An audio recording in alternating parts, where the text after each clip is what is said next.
Okay, we have the green bars, we have the live counters ticking up, so we should now be live, which of course means welcome back to the Storytime Network. It is the Paradox Hour podcast, and we are here to discuss some more anime premieres.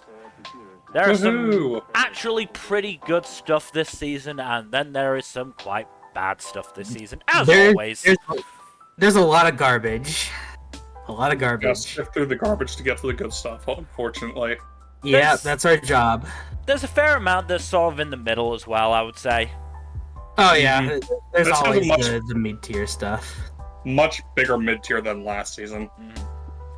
And, yeah, nowhere near as much sort of top-tier stuff either, I would say. Not A lot of pretty stuff. Oh yeah, we'll get around to that, but yeah. There's definitely some pretty stuff. So, just as a side note, obviously we're not going to be talking about any carryovers, because this is purely premieres, so, you know, if you're waiting for stuff like My Hero or One Piece, not talking about that this week. Yep, that's for later. That's for 2 weeks' time. But we have to start somewhere, and it is unfortunate we start here, because our first premiere to discuss is 2.5 Dimensional Seduction. I want My Dress Up Darling Season 2. We have My Dress Up Darling at home. Yeah, from what I've seen of this show, it is bad. It's not good. It's literally like My Dress Up Darling in every way, except inferior in every way. Well, I it's mean, like, if nothing else... It's worse My Dress Up Darling, that is. Yeah. It seems like the male lead is kind of an asshole. Yeah, no, he's a sexist otaku asshat. Yeah. Nice. And, you know, has none of Gojo's redeeming features at all. You know, Meanwhile, like actually being a skilled craftsman, a very intelligent person for his age. All that stuff. Yeah, none of that. He's just an asshole who is very obsessive about his hobbies. And it seems like the female lead is mostly just, hey, I'm a nerd just like you, except that I'm a girl. That is almost exactly it, yes. Yeah. Also, apparently, she just, like, makes really good cosplay on her own as an amateur, which is, you know, completely unrealistic. Yeah. It's just... How? Also, this, like, for people who are saying, like, this isn't a ripoff of Dress Up Darling, this came out a year and a half later. That's actually wild. It's not great, is it? Not a great look. That's not a good look. That's not a good look. Bottom line, I was not remotely impressed with this. I'm dropping this first episode because, yeah, I see no reason to really give this any effort when this show was not giving itself any effort. So, yeah, screw it. Oh man, Bye-bye! This is a waste of a good Junya Inoki and Akari Kito performance. Not to mention, like, this has 2 fucking cores. Why? It does? Oh, god damn it, JC staff. Dude. There are a million different better shows you can choose. But no. JC staff is working on all of them. Yeah, JC staff is working on a lot of good shows, especially relative to this. I mean, what? Again, this season alone, it's got Fairy Tail and Delico's Nursery as well. And I think it has some good stuff coming up. It has Danmachi next season. Woo! Which is going to be wild. It also has something called Magie Lumiere Magical Girls Inc. Oh yeah. I've heard good things about the manga for that. Yeah. It looks interesting, if nothing else. It's good stuff. Yeah, bottom line, this is like, unless you're like really into like fan service-y shows, don't waste your time with this. And even then, like, there are better pickings. Right, well, after that succinct summary, let's move on to I think it's the first isekai, right? Yes, first one. Move on to the first isekai, a journey through another world, raising kids while adventuring. I got stuck with 3 really mediocre ones in a row. This one is the least bad of the 3, but this one also is just like... It's cute, I guess, but I didn't really vibe with it all that much. I know some others will vibe with it more than I did. Yeah. But, like, I just didn't really get much out of it. The kids are cute and all, but, like, they don't have much character to them as of the first episode, and I didn't have time to watch the second. Even though they both dropped at the same time, but whatever. But yeah, this is harmless. Nothing seriously bad about it that I can think of. It's just not everyone's going to vibe with it like some do. Let's be honest, it's Shinso Abe flexing from beyond the grave. I wasn't gonna say it, but but yes. Bottom line, this one's not bad. It's just not for me. And yeah, if you want to enjoy it, go ahead and enjoy it. I'm just not here for it. And I already have finite time this season, especially compared to other seasons, so I can't really afford to watch something I'm not as hot on. Oh man. So yeah. EMT Squared went from making Train to the End of the World to this. Man. Win some, you lose some. Anywho. It's a damn shame. Yeah. Let's move on to... This one's not an isekai. Somehow. It has a similar isekai-ish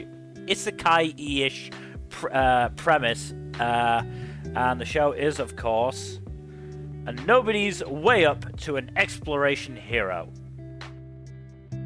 I don't like this one. I don't like this one at all. Like, there are hints at there being depth here and there, but, like, at the end of the day, it's just a Protagoon summoning mascots to fight for him, and for some reason, like, he summons them via cards, and the cards have, like, gorgeous adult women painted on them and whatnot, and then he summons them, and they are children. They look like 13 at the oldest. I don't know why. Why not? I don't know, it just bothers me. It bothers me a lot. It probably should bother you, considering I'm sure this guy will end up, wanting to fuck these cards.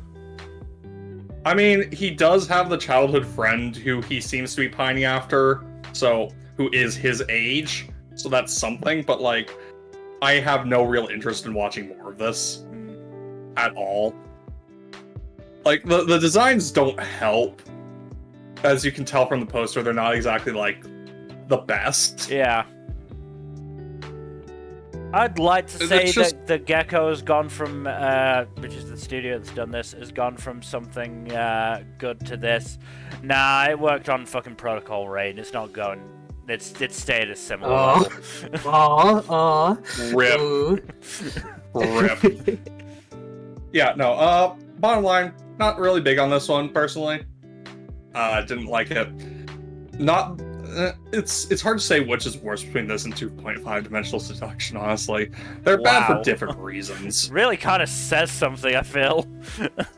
Damn. Honestly, I do... Nah, 2.5 Dimensional Seduction was worse. Also... At least the protagonist in this one isn't an abject asshole. Yeah. But yeah. Can always go down. Also, waste of a good Kana Hanazawa. God damn it. Who voices Sylphie. Why you gotta waste Kana Hanazawa like that? I'm not recognizing any of the other names that are coming up, so might have spent all their VA budget on her. They might have. Which is a damn shame. Not to disparage the other hard-working members of the cast, of course, but, Kana Hanazawa was probably worth as much as the rest of them combined, let's be honest. Let's move on to our fourth show in less than 10 minutes.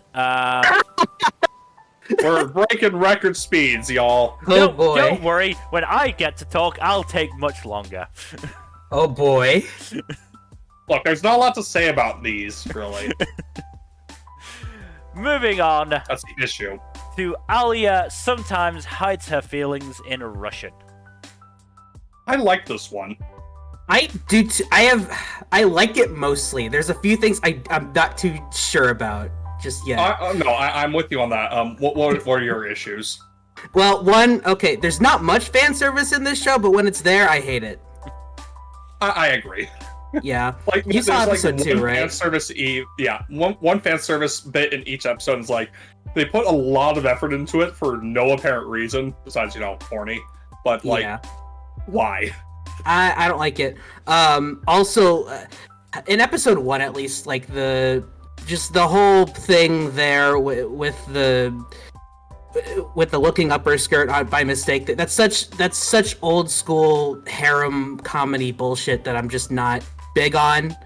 I just don't like that kind of comedy. I don't think it's gonna stick with that kind of shit too much. So I'm not gonna hold it against the show. It's just Also, the sister's a weirdo, but she's hilarious. Yes, no, exactly. She's so fucking funny. She is like such a wild person, but she is so fucking hilarious. She calls her brother my brother in like full on English Toto style. It's great. I love it. I was thinking of Toto too. Oh my god, she's so funny and she's so weird. Honestly, some of the best characters are the unapologetically weird ones. Yeah, I think she adds an element to the show that I think is this chaos to the show that I just love. She really is a chaos gremlin, isn't she? Yeah. And I like the dynamic between the main duo as well. It's cute. Yeah. No, that's great. Yeah. I mostly really enjoy this show. I'm definitely sticking with it at least for now, unless it goes too far with some of its shit I don't like, but I don't think it'll do that. Honestly, this is a really well-handled tsundere romance, too. Yeah. I would say so, too. She's, Alya's a great tsundere, so... Mm-hmm. I mean, one issue, it's Dogakobo, so the weirdness may be coming. I mean, I'm willing to wager that at least some of the weirdness is from, like, either the light novel or the manga source. Yeah, I'm willing to buy that. Like, this doesn't feel like something added by Dogakobo. Yeah. Also, Dogakobo weirdness is usually a different kind of weirdness. And much worse than this. Yeah. Also, the opening is phenomenal. Yeah, the opening is great. The ending is pretty good too, honestly. Well, it has different endings, it's seemingly for every episode, so... Oh, goddamn. Yeah. Seemingly. We'll see for sure, but... the endings for episode 1 and 2 are different. It's good, though. It's really good. Yeah, I'm enjoying it quite a bit. Yeah. Good stuff. Okay, let's move on to our next premiere with Atri, My Dear Moments. Dear? Already? Not yet. No. Oh, okay. Man. We don't get to gripe about licensing issues just yet. Man. So, finally, I get to talk. Let me just get that up. This is an interesting premiere. This was very much in the sort of setup vein rather than sort of starting in media res as some other premieres do.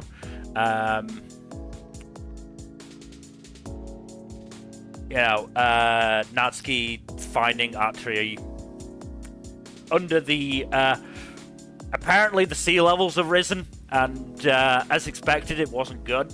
Things did not end well. I'm shocked. Pretty bad. Yeah, it wasn't great. I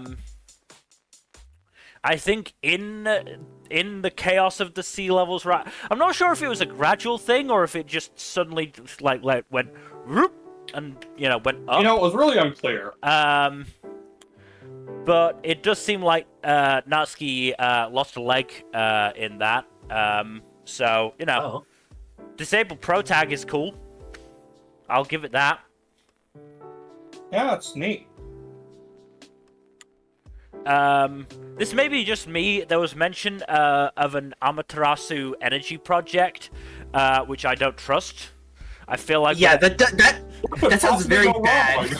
I feel like whenever I've seen energy projects called Amaterasu, they've generally been quite bad ethically. Yeah, that sounds like a bad idea. That sounds like honestly, anytime someone names a like an energy-based project after a god, you know they're going to be doing some weird shit. Especially Amaterasu, I feel like. Oh yeah, no, you know what would be worse? Naming after fucking Shiva. Yeah. Because, you know, Shiva's definitely the feel-good vibes god. I believe they are, in fact, the goddess of destruction. Goddess of destruction. I believe Amaterasu is a sun goddess. Yeah. Probably why they want the, oh yeah, we're solar energy-based vibes until they blow up a nuclear reactor. Or a nuclear reactor-esque thing. So we only really got 4 characters this. Well, I'll throw in a 5th with the stall owner who seemed to be missing part of his cheek. Because genuinely, I felt like you could see through one side of his fucking face. So we have Natsuki, who is Pro Tycoon, Atri, the robot girl, Minamo, who is childhood friend, and Catherine, who is shady motherfucker. Do you think she really, accelerated because of the car and not because she could see Natsuki running, well, hobbling, in her mirrors? Hard to say.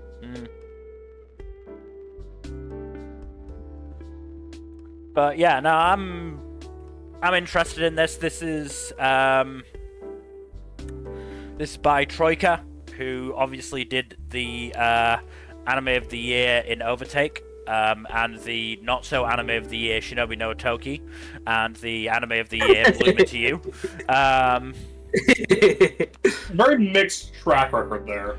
But this is also based on a VN. It's also based on a VN, but the director and scriptwriter / series compositor team is the same as Bloom. Oh. That's it's good. Makoto Kato and Juki Hanada. So, fingers crossed. If nothing else, now that they've finished with this, they'll move back on to Bloom. Sure. God, I hope so. Let me have my hope. Can you share some of that copium with me, please? Let me have my hope, please. But I found this episode interesting. We'll obviously see where it goes fully plot-wise. The episode ended with Atri saying that she'll be Natsuki's leg, which does create something of a funny visual. But we'll have to see. Like I said, I'm intrigued, if nothing else, and I'm willing to give it leeway because of Troika and that director, series compositor team. Even if it's a VN. I mean, let me just check on Steam really quickly what Atri's fucking ratings are like. Maybe they're good. I don't know. I probably should have just checked. have to find out, won't you? I probably should have checked this before, but I didn't think about it. What is thinking? Go on Steam. You can work better than this. ATRI. Hey, it's only £8. Overwhelmingly positive. That's a good sign. Yeah.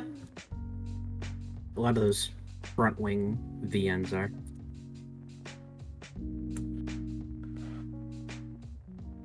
So, yeah. First review, I'm sure it's a lovely game for the right people. Okay? What does that mean? That has very strong not for me energy. Yeah. Who knows? We'll see. But yes, let us move on. Because just like that, we're up to 20 minutes. Let's see what's next. It is... Bye Bye Earth. This one was interesting. So, you know how I was talking about some premieres started in media res? Yeah. It was interesting. I will say the show engaged, or well, Mal engaged in peak Mal for the show. Cause By what? Being stupid and having no taste? being very stupid. So, Jack, you can confirm that the protagonist's name is Belle LeBlanc. And the mentor's name is Cyan LeBlanc. You want to know what the mentor's name is on Mal? Is something... go ahead. Cyan Lovelock. What? Why? Cyan Lovelock. I can sort of see the Cyan. The Lovelock, though... Peak Mal. Peak Mal. I mean, this is not even getting onto... I never got a chance to mention this, but...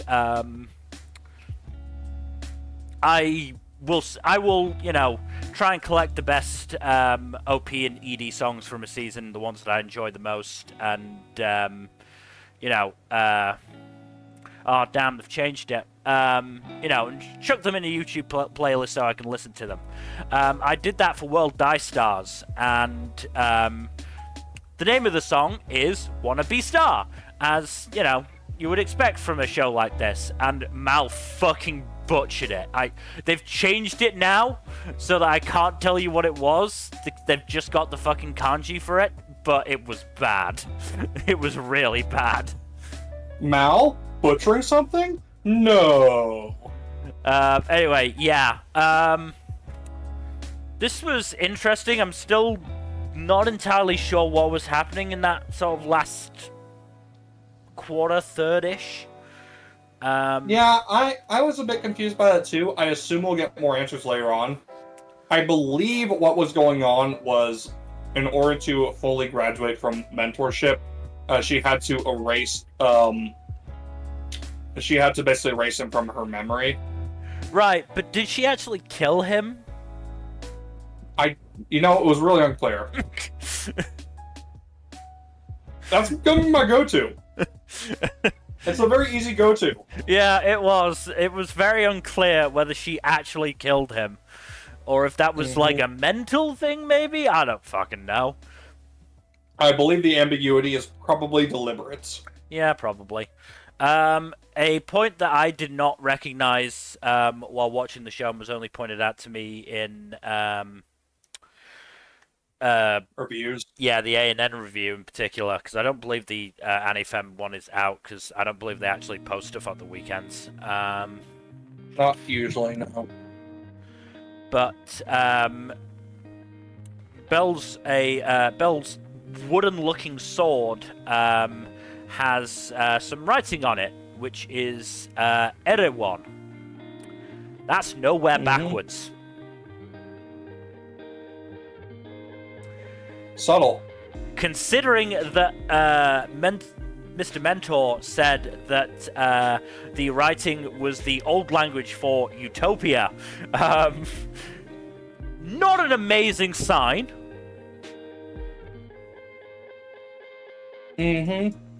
Could be a better sign out there. But yeah, I mean, this is, you know, the latest anime for the furries, I guess. But I mean, tell me there's not people thirsting after that mentor with Junichi Suwabe's voice coming out of him. There absolutely are. On the downside, on the VA front, Suda's in it.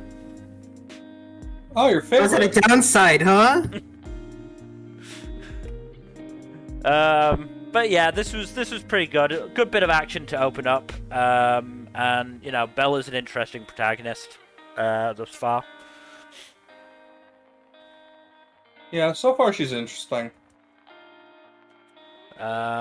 But let us move on to the first sequel? Question mark.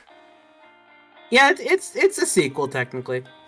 Moving on to our next premiere, which is Code Geass, Roze of the Recapture. Actually, Roze of the Recapture. Fucking French. Okay.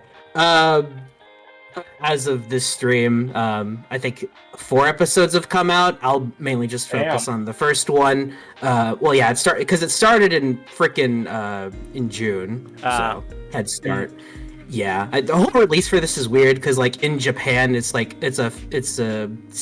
few movies, and they just cut up the movies and put them on Disney Plus / Hulu for the rest of us, which you can kind of tell because like there are random points of the episode where it'll randomly just fade to black, kind of just out of nowhere, and then just move on to the next scene. It's not that bad, but in like the most recent episode, it was like it did it like while someone was finishing their sentence, so it was a bit jarring. But yeah, I'll mainly just talk about episode 1 here because I also need to establish that this is set in the recap movie timeline and not the original series timeline. I heard there was divergence there at some point. Yeah, because the recap movie timeline, which by the way, those recap movies are absolutely terrible. The recap movie timeline was mainly just set up for the Lelouch of the Resurrection movie, which was better than it had any right to be. So yeah, which in this series takes place, I think, a few years after that movie. So don't be surprised if a certain character that is voiced by Johnny Young Bosch is alive in this. Oh yeah, the whole thing of Lelouch of the Resurrection, subtle. Yeah. But the plot of this series, so weirdly enough, so the Neo-Britannian Empire is a thing now, which is like, okay, because the world experienced some peace for a while, but then the Neo-Britannian Empire was formed, and then they started starting up shit in Japan again, and now we're following a two brothers who are Britannian, but they are also mercenaries, and they're working with a rebellious group called I think the Seven Shining Stars, something like that. And basically just fighting against Neo Britannia, and but their ultimate goal is to rescue Princess Sakuya, who is also who is half Britannian, half Japanese, and but of course, yeah. So my main worry about the series was that it would be retreading a lot of the same ground, which, I mean, by that description, it kind of already is. I mean, again, Britannians, and, you know, Britannians fighting against the Britannians and leading the rebellious group and all that jazz. But as it's gone on, I'm starting to be proven wrong on that. It started standing on its own a bit more. Yeah. Well, the end of episode 1 was pretty good because it ends with the reveal that the main protagonist, Roze, isn't actually a young man. He is actually Princess Sakuya herself. And the Princess Sakuya that she is trying to rescue is not actually Princess Sakuya, but a double, basically a decoy. And but she, yeah, but that decoy was also her childhood best friend. So, of course, her name is Sakura. So it gets a little confusing when you have two characters with the same face and very similar names. So I often get mixed up on who is who, but yeah. Sakia also has her own Geass, which I'm not quite sure on how it works, but it seems like she's able to force people to make certain choices, something like that. It's unclear, but she manages to get a Britannian asshole to kill himself, so there is that. Luke would be proud. Yeah. Well, Also, he would be. He's the one who gave her Geass, as it is eventually revealed. So two things about Geass in general. One, within the context of the series, they all seem to at least be adjacent to mental or psychic abilities, from what I can tell. And two, it is so funny that they're pronounced Geass here because, like, if you have any familiarity with Irish or Gaelic, it's pronounced Gaish in that language. Yeah. Which, you know, not remotely close to what they're pronouncing it here. Well, it's better than gay ass. True. But yeah, we're not episode we're one not to Twilight Out of Focus yet. I know. Like, have you ever heard of Gay Bolg? Oh boy. But yeah, episode 1 was just fine, and I'll talk about the rest of the episodes next time. But yeah, I have been enjoying this for the most part. It's been pretty good. It feels like Code Geass is back in some form, so it's nice. That's nice. Yeah. Oh, also the nightmare frames are all CGI this time again. Darn. But it's actually surprisingly good. It's they do what they can, and they make good use of the camera angles in ways that only CGI really could. So it really works. The action in this is surprisingly good. So even if you hate CGI mechs, if you give it a chance, you'll probably have fun with the action. So, but yeah, good stuff so far. All right, let's move on to the next premiere, which is Dahlia in Bloom, crafting a fresh start with magical tools. I really like this one. My one issue is, like, it does feel like some of the scenery is given a little bit more focus than it really needs to be. Like, they're trying to pan away from the characters talking or something occasionally. But the setup for the story, at least in the first episode, is really good because it's just all about Dahlia and her father and their relationship. And it's just really good at focusing in on that. You were trying to say something, Mel? We discussed it a bit on Thursday, I believe. Yeah. The production for this one does not seem to have been very good. No, the production was not well handled, apparently.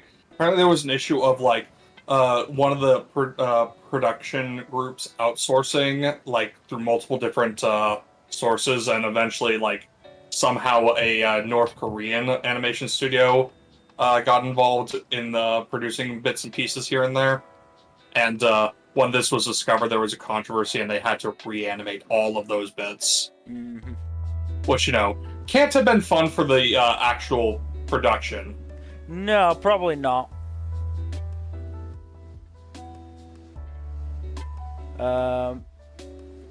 Yeah, Typhoon Graphics. Oh no. I know that name. I mean, they did S Rank Daughter. They did Raeliana.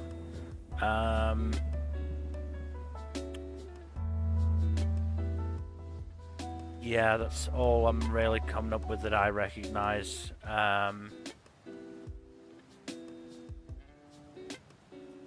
So yeah, and neither of those shows looked particularly great. Certainly as far as I'm aware, on Raeliana, and I can, confirm for S Rank Daughter. Yeah, Raeliana had plenty of issues. Yeah, production-wise, anyways. Yeah, the show itself was good, but yeah, production-wise, like that, it got pretty rough. It might run into the same issues. It's hard to say for sure. I do like the story that's being told, at least in the premiere. I haven't seen the second episode yet. Yeah. It is unfortunate that a lot of series get shafted on the production front, especially when it's like we're taking extra shortcuts by outsourcing to one of the worst possible sources we can. So are you saying that labor standards aren't going to be very good in North Korea, Jack? Yeah, no shit. Silence said it all, honestly. Yeah,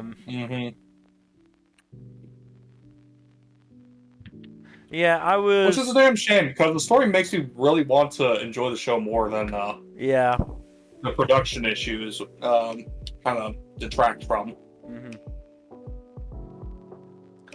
No, it sounded pretty good, but yeah, unfortunately. I mean, worst comes to worst, you can check out the light novels.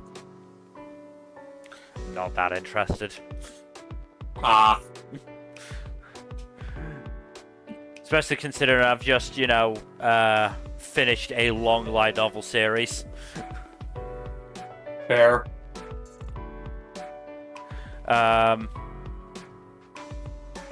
Maybe it's good. I don't know, but I'm not really willing to spend the money on it.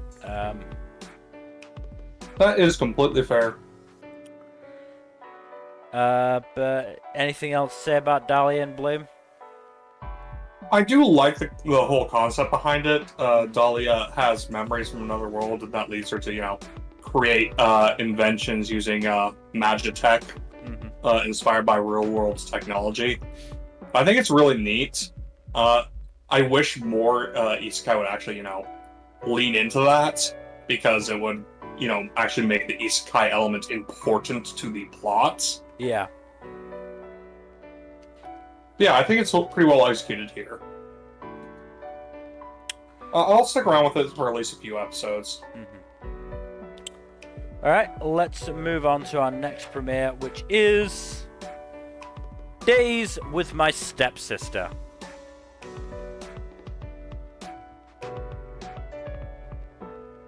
This one's a very slow and contemplative premiere. I wouldn't say it's boring per se, but it's not very eventful.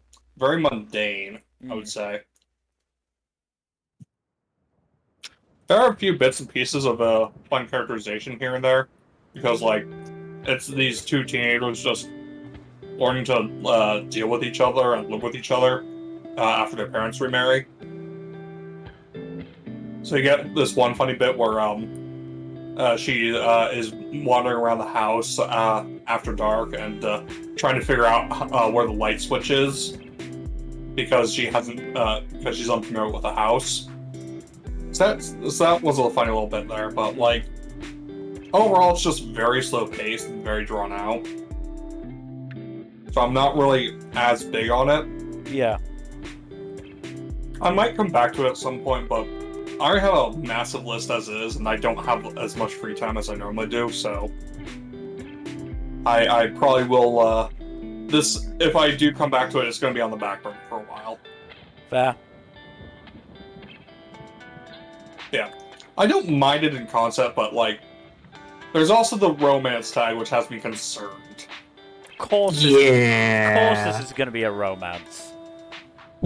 Since look, you know the universal law, Mill. If there's a boy and a girl in an anime, and they're not related by blood, they're gonna kiss. Yeah. And sometimes even then. And then I'm just gonna post a screenshot of what the main character's sister and Alya said. It's only good when they're blood related. She is such a degenerate. She's so funny. Yeah, this is a lot more low key, and I don't mind the mundane vibe here, but it's not enough to carry the show for me. Yeah.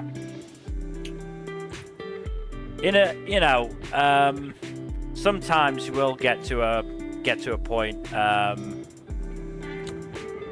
I'm just gonna save that screenshot number for the 3+ episode check-in.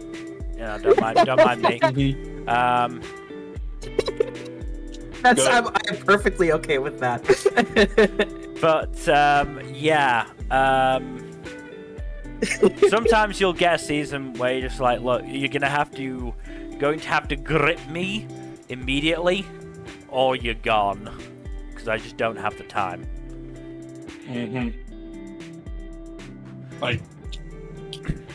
I suspect there's going to be a lot of attrition on my list, even though there's a lot of stuff I want to watch. Just because time is a factor, so I have to prioritize what I want to watch the most. And that's something that I've, been coming to sort of understand and get to grips to, of just because there's nothing that, in a show that I actively dislike, that doesn't mean there's stuff in it that I like, and therefore I should keep watching. And there's also a factor of, hey, there's a lot of other series I like a lot more than this, and I'd rather prioritize my time there, because I only have so much time in the day. But yeah, sometimes a show will leave you just like, this was fine. I sort of enjoy Nothing it. outright offensive. Nothing outright offensive. Nothing that I necessarily dislike. I'm, just sort of going through the motions watching it. But some seasons you don't have the time to be watching shows like that. It is unfortunately sad but true. Especially if you are a working adult. Yeah, I'm not just a working adult. I'm a working adult who also has to study. Yeah. Which, is like the least amount of free time you will ever have. Unless you're working like 3 jobs, in which case, good God. Let's move on to the next premiere, which hasn't actually dropped because it got delayed, which is a great sign. Delico's Nursery. A great sign. This is also by JC Staff. Maybe it's a sign that they're spending the extra time they need to work on it. Yeah, it doesn't seem like this, it. Yeah. We'll see. We'll see. So this has been delayed until August. So we won't be discussing it until the mid-season at the earliest. Yeah. Yeah. The fact they got pushed back an entire month is not a good sign. Nope. Yeah. I mean, the shame of it is, this seemed kind of interesting. I mean, it's yet again Shinzo Abe reaching from beyond the grave to influence anime production, but God damn it. yeah, Vampire Childcare did seem semi-interesting. It's a neat concept at the very least.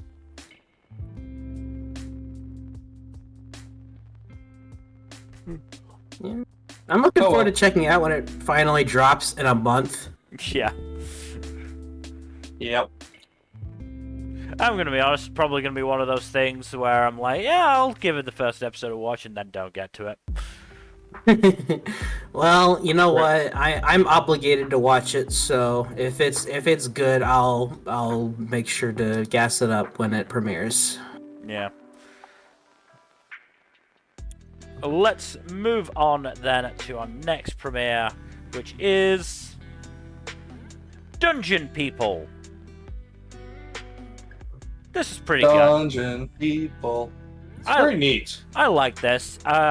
The gag, well, there was 2 gags. The Minotaur, both involving the Minotaur, honestly. The Minotaur trying to pull the me no speaky to English to Clay was great. Mm-hmm. And the when Belle was like, I'm sure you're careful, Mr. Minotaur, and the very, very long pause before the Minotaur says, of course I'm careful, was exquisite. Absolutely exquisite. Yes. The pause of just, Yeah, of course I'm careful. Yeah. That's how you do a beat panel. Yeah. That's how you do a beat. Yeah, no, that was perfectly done. Absolutely perfectly done. Also interesting that Clay is very much not, mythologizing is maybe not the word, but is maybe not even a word to begin with, but I'm going to use it anyway, because fuck you.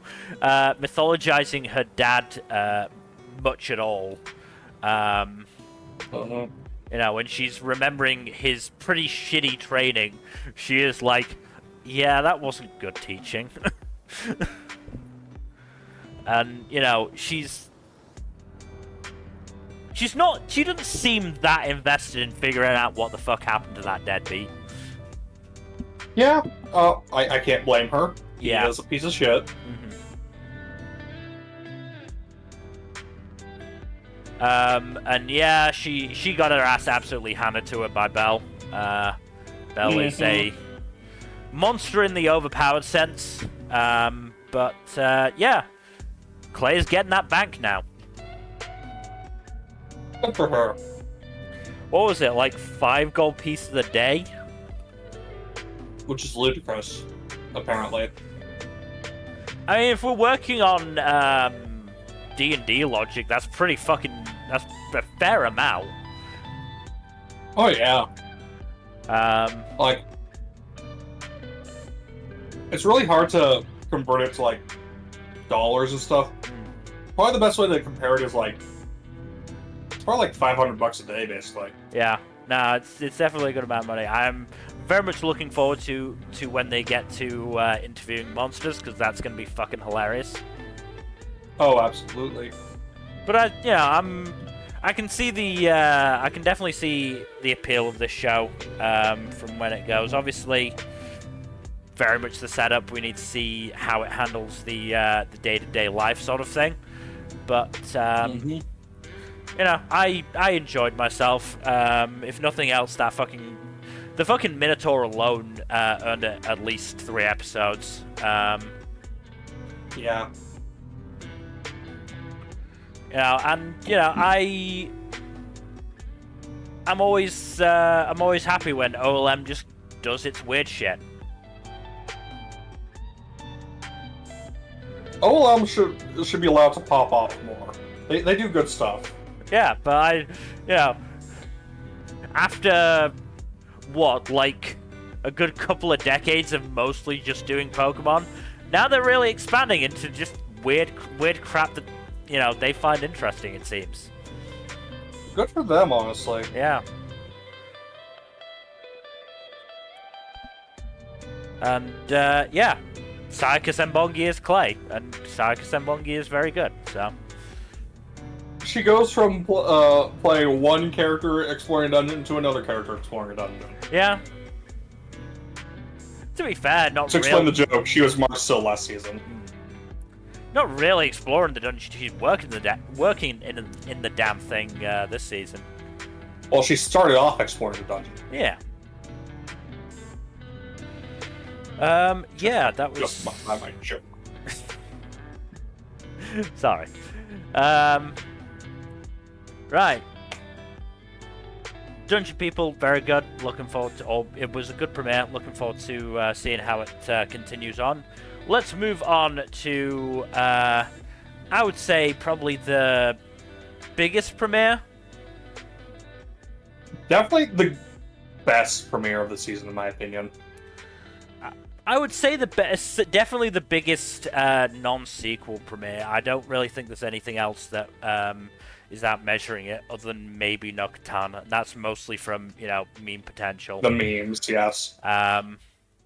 Because honestly... Our next premiere is The Elusive Samurai, which obviously has such a pedigree behind it. Because, it is gorgeous, for one thing. It's from... holy shit. Yeah, the studio is Cloverworks. I saw that the episode director for episode 2 was the... I think either one of the Wonder Egg animators or director. I can't really remember what the tweet said. But, you know,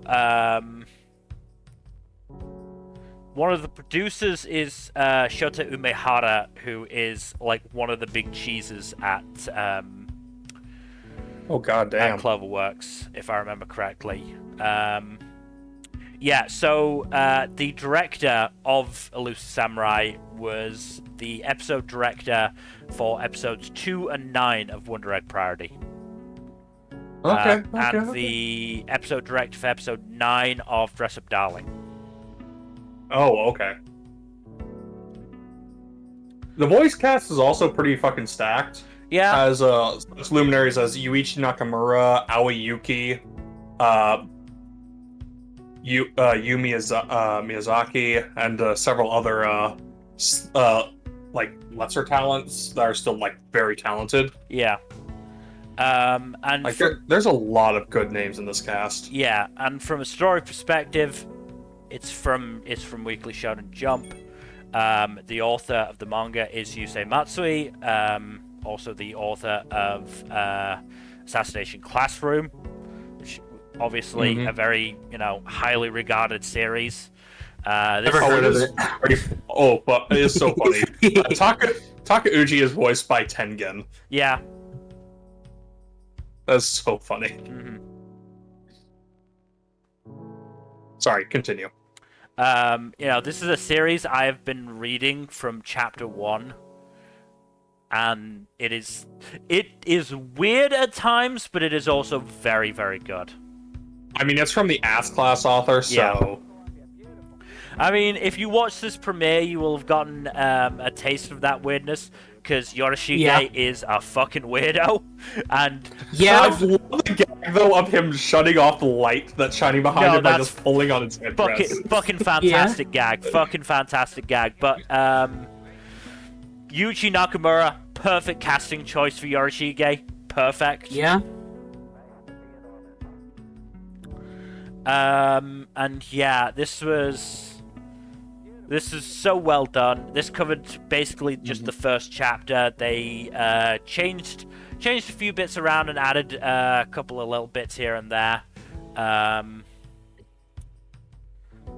But yeah, as one does. Yeah, this was, you know, this is everything I could have wanted for an adaptation of this series, and I cannot wait. Based on, I believe it was the ED, I think that this season we are going to get to basically the moment that was like, okay, no, yeah, this is now, you know, on my top tier. I love this series. I cannot wait for more of this. So I'm really looking forward to that. As someone who has not read it and knows very little, I really enjoyed the premiere. I knew something bad was going to happen. I didn't expect it to be that. Yeah, it is. It's brutal. It is a really brutal switch. And, you know, it's very similar in the manga of that transitioning shot of the ball to Kunitoki, Tokiyuki's brother, getting beheaded. It's even fucking clearer in the manga, because it really was just a flash in the anime. But they really want to emphasize to you, like, yeah, this is fucked up. War is brutal. Do not think of it as a fun, awesome thing.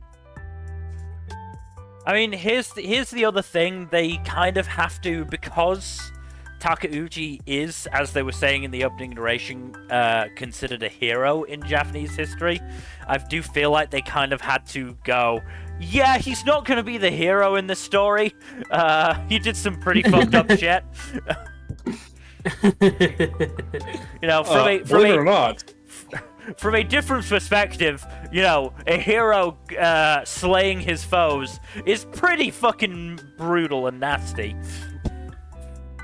Not to mention, he did, you know, turn on his liege lords and all that. Which, you know, no matter how justified the reasons, is not, gonna be clean. Mm-hmm.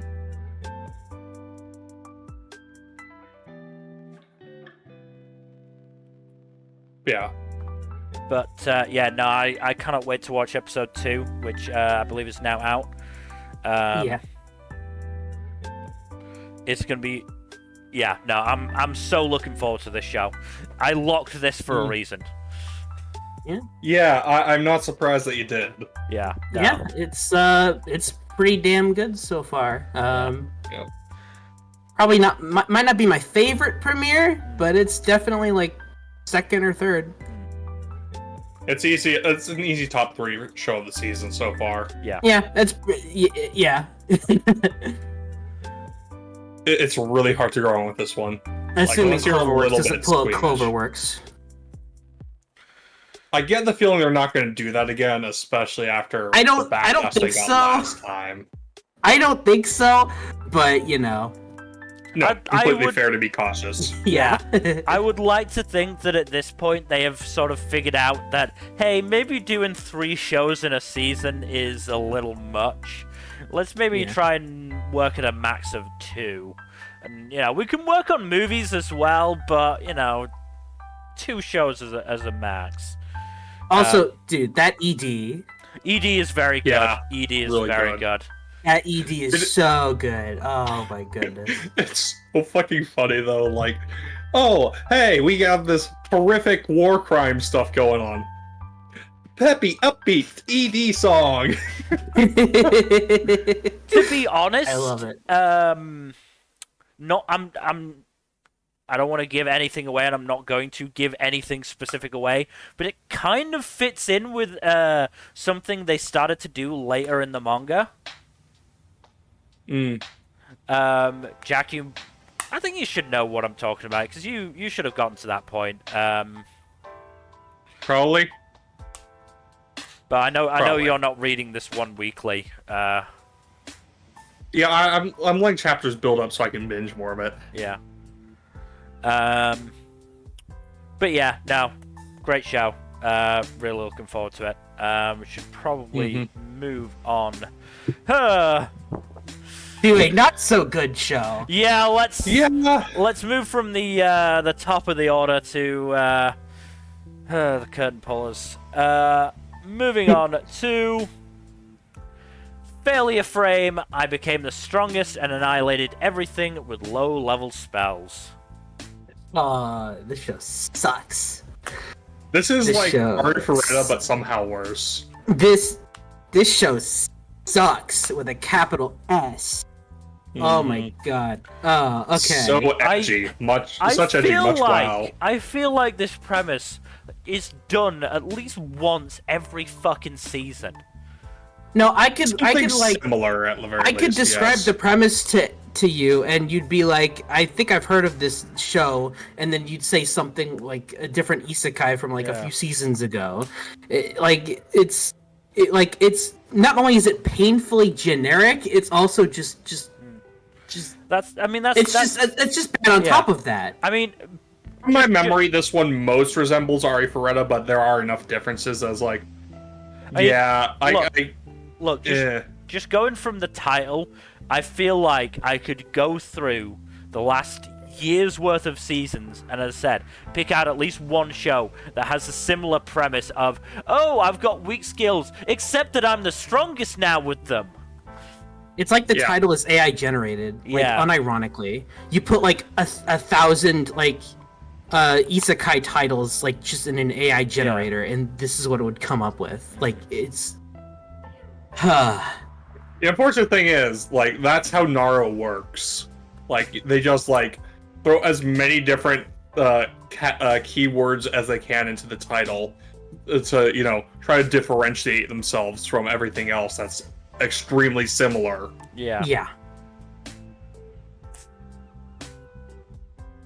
So... And, The big issue with this one is, like, it makes all but, like less than a handful of the dude's classmates into, card-carrying assholes. They're to cartoonishly evil towards him. Yeah. It's like, how do you not, like, even if you don't know this guy, he's still, like, a classmate. He is a fellow he is one of your peers. Like, how is there only one person in that whole class that gives a single shit about him?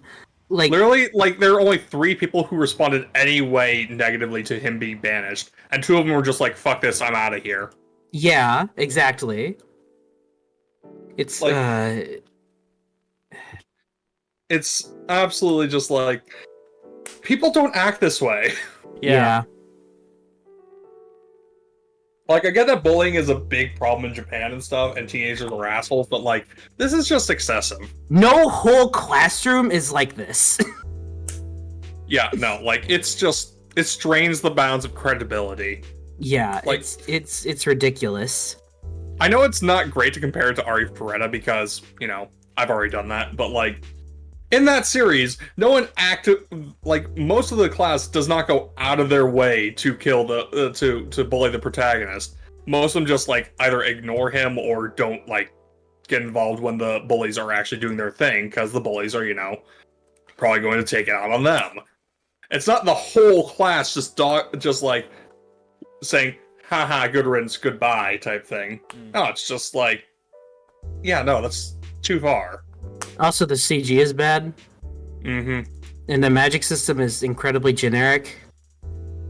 That's like isekai rule number 103. All Also- magic must be generic. Also, the goddess let that guy die for no reason. Mm-hmm. She just let the wolf thing kill that guy just for like no reason at all. Just for shits and giggles. Yeah, for shits and giggles. Yeah. Studio. It's like- I'm pretty Uh, sure. I'm pretty sure this is supposed to show that the goddess is an asshole, but it's just so cartoonishly over the top. I mean, you can already tell she's an asshole. She's basically sending the protagonist to die. Yeah, again, like, there's no reason for any of this. Yeah. It's so dumb. The studio is 7 Arcs, which doesn't have a great history of producing well or good-looking stuff. So Yeah. 7 has a very mixed track record, yeah. Yeah. Yeah. But yeah, this show's bad. Oh, wonderful! Oh, wonderful! Oh no. Do you want to know what the last thing the director was? Well, not the last thing they worked on, but the last thing they were director for. Oh God, what? Oh boy. Tesla, no. That wonderful-looking show. No. That's crazy. Oh, That's no. crazy. But yeah, this show sucks. Yeah, this show's bad. This show's bad. Honestly, if I hadn't watched 2.5 Dimensional Seduction, this would be the worst show I watched. Yeah, I let me recheck what I watched again. I'm pretty sure this is the worst thing I watched. Yeah, this is the worst thing I watched. I watched another show that was also pretty bad, but it was like nowhere. This one's so much worse than that. It's so bad. Let's move on. I hate this show. All right, This was just so bad. Let's move on to our next premiere, which is Grendizer U, which did not get licensed. It didn't get licensed, at least not yet. If it does, I'll totally watch it because I'm curious about this. But It does seem like something you'd fuck with. Apparently, there was gay somewhere. Oh, all right, okay, let's go. That is what I saw from a random person on Twitter. All right, okay. Yeah, this is a reboot of an old mecha, obviously called Grendizer. Yeah. And apparently, it's going in a slightly different direction than OG. So I'm pretty curious. I haven't seen the original, to be fair. Does But the U I'm stand pretty for like curious about ultimate or university? it. I have no idea. But yeah, I'm curious about it. So I hope I get licensed somewhere. But until then, I can't watch it. So. It might be unidentified because the original manga is UFO Robo Grendizer. Oh. Maybe, I don't know. I'm not gonna make or I'm not gonna claim it's fully factual based on me just reading the title of the manga. Yeah, that's fair. Yeah. Yeah, hopefully it gets licensed. If so, I'll totally watch it and I'll talk about it here. But as of right now, no dice. Let's move on to our next premiere then, which is I Parry Everything. Not gonna lie, this one was kind of fun. Protagonist is a bit silly and oblivious, but at the same time, he's like a very earnest guy who just likes helping people and wants to be an adventurer so he can help people. But you know, admirable goal.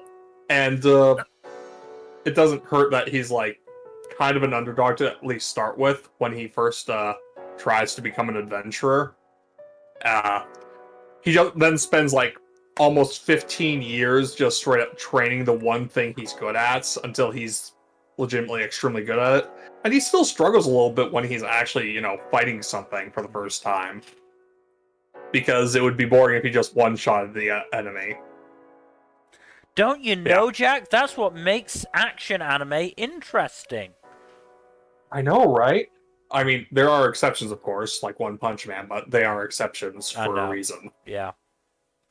But yes, what also helps is that, like, there's some good comedic bits here, too. Like, the monster he winds up fighting at the end of the first episode is a fucking minotaur. He thinks it's a cow, because he has no context for what monsters look like. So he's like, oh, it's a very big cow going on a rampage. I gotta stop it. And then in the next episode, when he hears everyone talking about how some rando beat up a minotaur / demon, he's like, huh, that's weird. Anyways, it just goes about his business because he doesn't connect the dots. Yeah. Yeah. I do wonder how dense he gets, just because, like, it's hard to, like, there's a point past which protagonist density becomes a bit too much, but, like, do want to see where it's, how well it straddles that line. Hey. I'm gonna give this 3 episodes. The title says he parries everything. That includes feelings from well-meaning party members. Does that also mean he parries common sense? Yes. Everything. Yeah, I'll give it 3 episodes. It's pretty fun so far. It's nothing groundbreaking, but I enjoyed my time with it well enough. Another case of OLM back on their bullshit, or continuing to be on their bullshit. They never stopped being on OLM. They never stopped, Nice. so they can't be back on it if they never stopped, so... OLM is just having a fun time this season. Just doing weird shit. They've been doing it a lot, honestly, you know, the last few years. Honestly, good for them. Let them cook. Yes, we can probably move on to the next show. Which is... Love is Indivisible by Twins. I heard this wasn't actually that bad. I heard this was actually pretty good. I honestly kind of liked it. So the whole gist of this one is that it's a love triangle involving 2 twins and their childhood friends.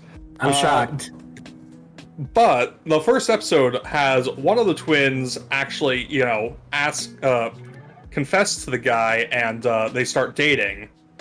And then they break up because she feels guilty because her sister also loves the guy, but she doesn't really know how to spell it out to her friend.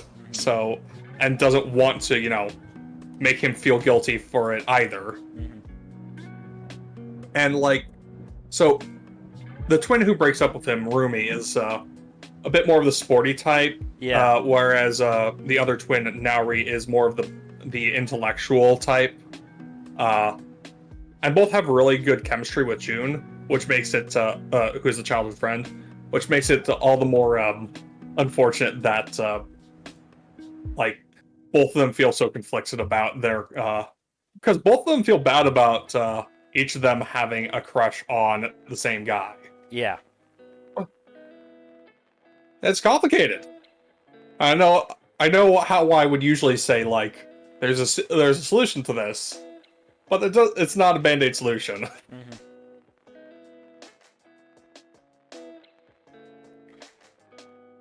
Yeah, Clone the guy, obviously. Well, no.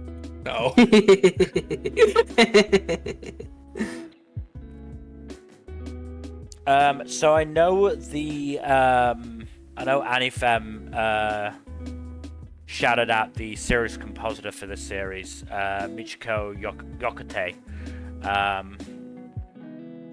Also did series composition on last season, Train to the End of the World. Scripts for a bunch of other stuff. Series composition for Heaven's Design Team. Script and series composition for Surene Season 1. Not sure if she did it. And Season 2. Certainly the series composition. So yeah, got a good pedigree. Yeah. I'm gonna at least give this one a few episodes to see if it maintains this level of interest for me, but so far it's really interesting. As I said, it sounds like it was better than certainly I feared it would be. Yeah, it's nowhere near the trash fest that some suspected it might be. I maintained that I had a good reason to think that, but yeah. No, that's fair. That's fair. Still, it's a good one. I enjoyed it.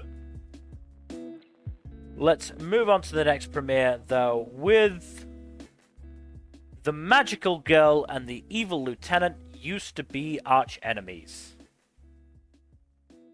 I actually am kind of sad that this one's a short, because this one's gorgeous and also just like the characters are really fun. Like legit, they have such a fun dynamic between the two of them, and also like the jokes involving them are also really funny. This one actually has an interesting story behind it too. So, oh, of course it looks good. It's fucking Bones. Yeah, it's Bones, and it's only half-length episodes too. Yeah. So let's see. So the author actually passed away almost 10 years ago in the writing of the manga. But the people behind the anime, and I believe she had the author had basically done a deal to greenlight an anime, but that was put on hold with her passing. But eventually, the production, the studio decided to get around to making the anime anyways, basically as a tribute to the author. And you know what? It's very fun. It looks gorgeous. Goddamn, it's one of the best looking anime of the season, honestly. And it's just a really fun premise.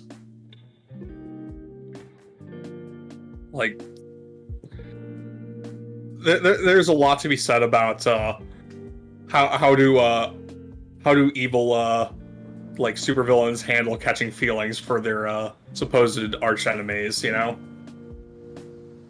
Yeah. It's a very fun show, and I would definitely recommend checking this one out. 100% check this one out. I mean, this definitely does seem like the latest in the trend of, sort of fucking Sentai casts put into normal situations. I mean, this actually predates those, though, at least in the source material. But yeah, no, it's good. It's real good. Definitely recommending this one. Alright. If it's short, I might be able to get to it. Yeah, it's only half-length episode, so it's really easy to get through. Alright, moving on to Makeine, Too Many Losing Heroines. This one was also pretty good. This was pretty good, yeah. I fucking love how much of a disaster she is. I feel sorry for the protag. He just wants to get his money back, bruh. I get it. At the same time, she's just straight up going through it. Yeah. So I kind of get where she's coming from, but yeah, you do gotta pay him back. But yeah, no. Anna is a hilarious disaster, and I can only expect that the other two main ladies are going to be similarly disastrous. Yeah. Yeah. Uh, fucking Anna's misery at being a perpetual third wheel is just so fucking funny. Yeah. Like, that sounds like an actual form of hell, honestly. But yeah, no, the characters stuff is really fun, and the jokes are pretty funny too. Yeah, it's also just production values are real solid too. Yeah, it's A1 pictures. Yeah. I'm not surprised that the production looks great. Yeah. Yeah, there's some really good cuts of animation in this. Yeah. Director did storyboard and episode directing for episode 4 of Overtake number. Ooh. Storyboarded, and it says episode director for the Kaguya film. I'm not sure how that works. I guess They since they split the divided it Kaguya into film episodes. Yeah. Yeah. But it's still. Also did episode 10 of season 3 of Kaguya. Mm.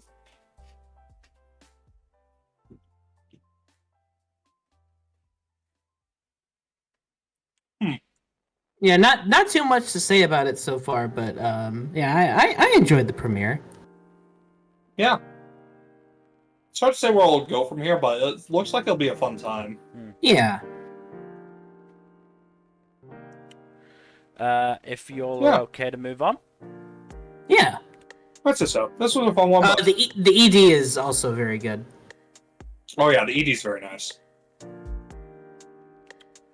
Okay, Yeah, let's get to our next premiere, which is Mayonaka Punch. This one's good. I don't know. I was a little on it. Same. It's fine. It looks good. Is It what I'm does Yeah. look good. Why did she punch her? I don't think we're going to know early on. That's what kind of bothers me. It's like I don't know if I'm supposed to like this protagonist because like she punched her. Did she have a good reason to or not? Yeah. We don't know. That's the thing. Yeah, that upsets me because it's like how am I supposed to? Because like the protagonist has done very little to actually make me like them. So Yeah. how am I No, supposed to root for them when I don't know why they got kicked out? Aside from the punch, obviously, I don't know like what caused the punch. I did wonder if Muskie being kicked out was all on her, or if there was any kind of reason beyond her general personality. Mm-hmm. Yeah, I do wonder if we'll ever get like a firm answer on like why she punched her co-host, but like she still winds up like being put through the ringer by the internet being the internet, which is, you know, I wouldn't wish that on anyone really. Same, but also it's like you punch someone live. I mean, what do you expect? Yeah. It's like I'm not gonna say it's deserved, but like the consequences for your actions. To be fair, I do think that you're not supposed to like Muskie for most of this episode. Yeah.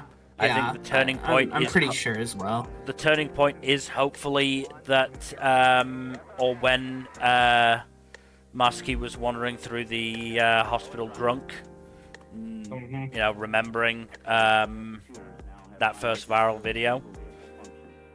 Yep. Ah, yes, alcohol, the cause of and solution to all our problems. Yeah. Her meeting, her first interaction with Live is also very fun. That was good, yeah. Live in general is just such a fun character. Yeah, she's pretty fun. She's the main reason I'm willing to give this more episodes. I want to see more of their dynamic here. Yeah. It's also just very fun because like she was asleep for 20 years, so she doesn't know anything about what the internet is like. Yeah. Yup. I do like that she picks up like the basics of how like a smartphone functions pretty fast though. Yeah.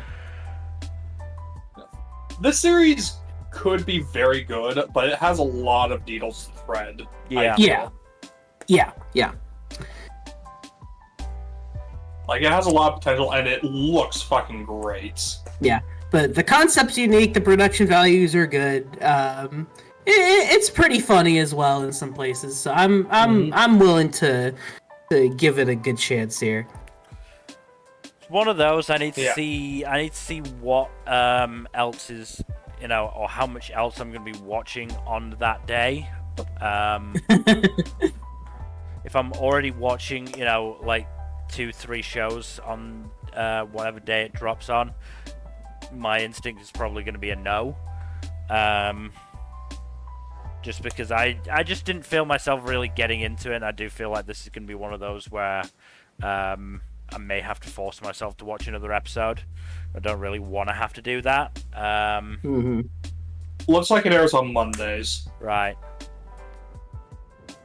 I also don't know if this is going to actually be Yuri. They're definitely teasing it a bit, so... They're teasing it. That doesn't mean anything. After Jellyfish, I'm not sure if I can take it. No, I can't believe anything anymore. We've been baited too many times. Yeah. It could very easily just be bait. In fact, it probably is. It probably is, yeah.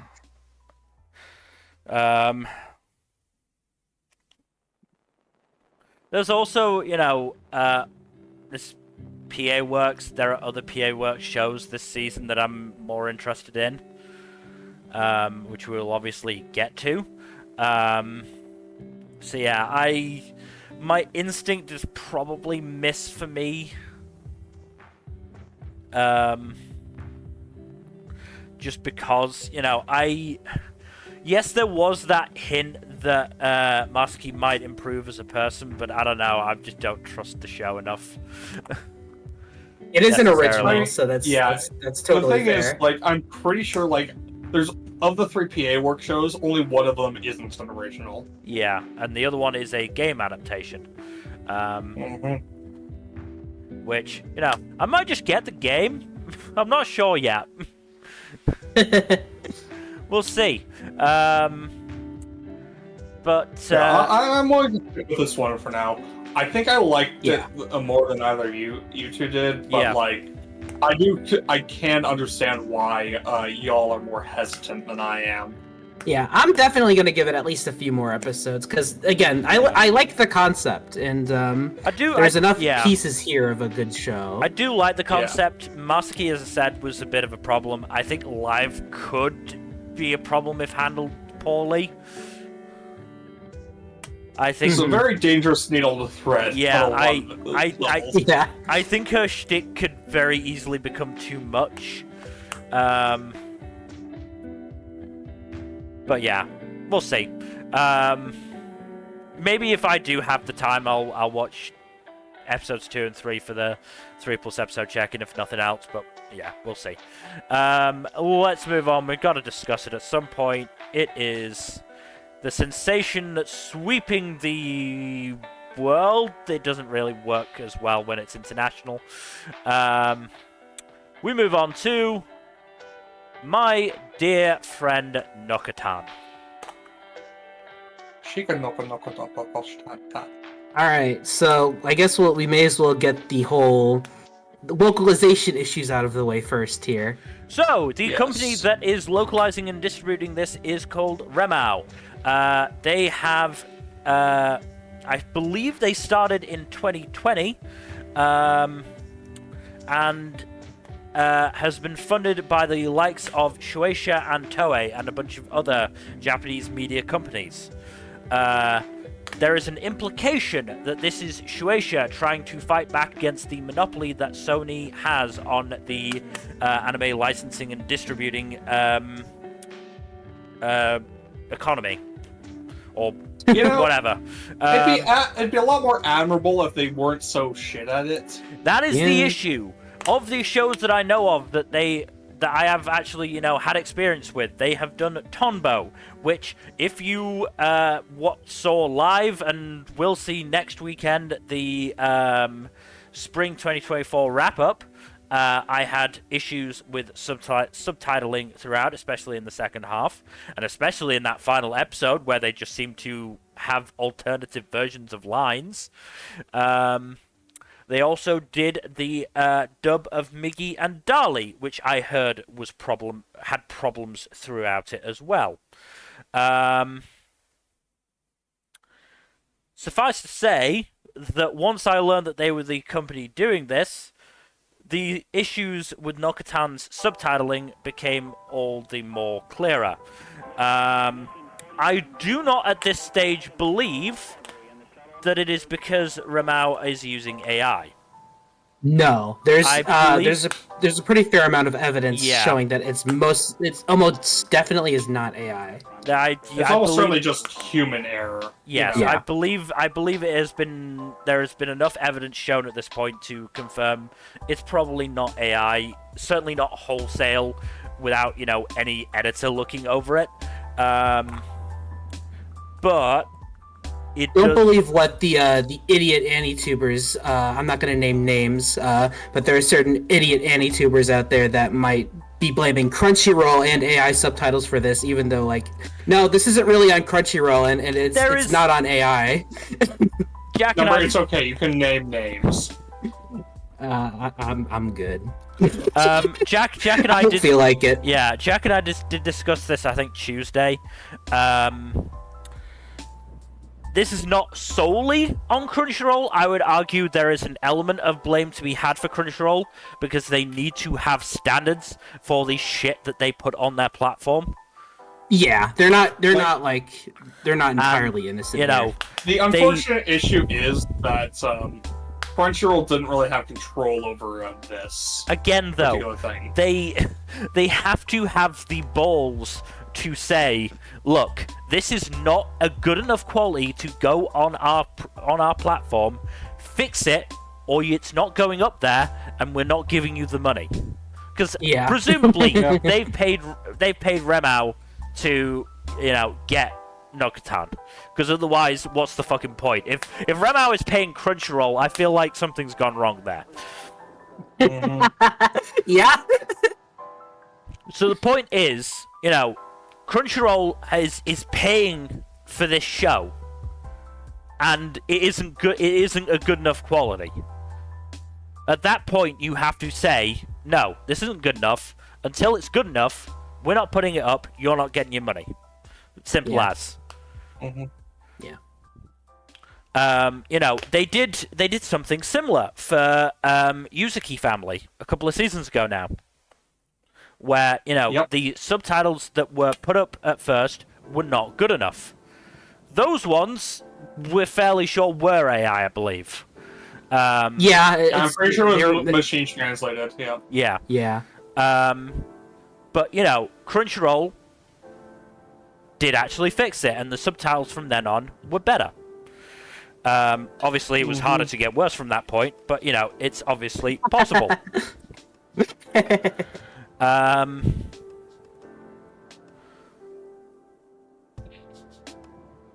It's a clear case of a company being way in over its head.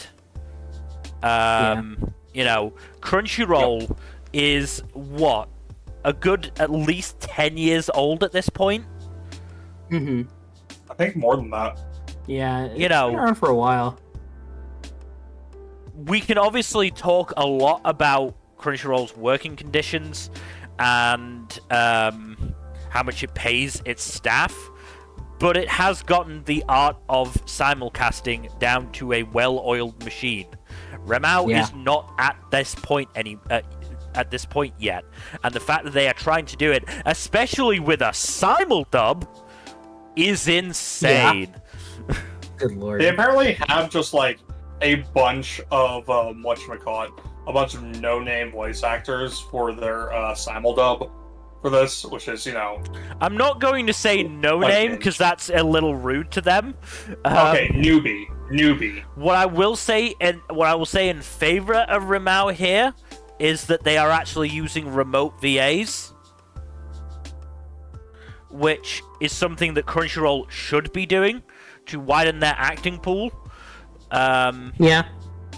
Because there are obviously very good actors out there who do not live in Texas or LA, so... But no, that would require them to actually, put in effort. They can do it! They know how to do it! They had to do it during the pandemic! I know. Anyways, tangents, unless you have anything else to add, we should probably pull in that tangent so we can talk about the actual... Yeah, talk about the actual shit post. One last bit to add on. I do want to mention that decent subs do actually exist officially, but they're only on the It's Anime YouTube channel, which is like the official channel for Ramao. But they aren't available to everyone just yet.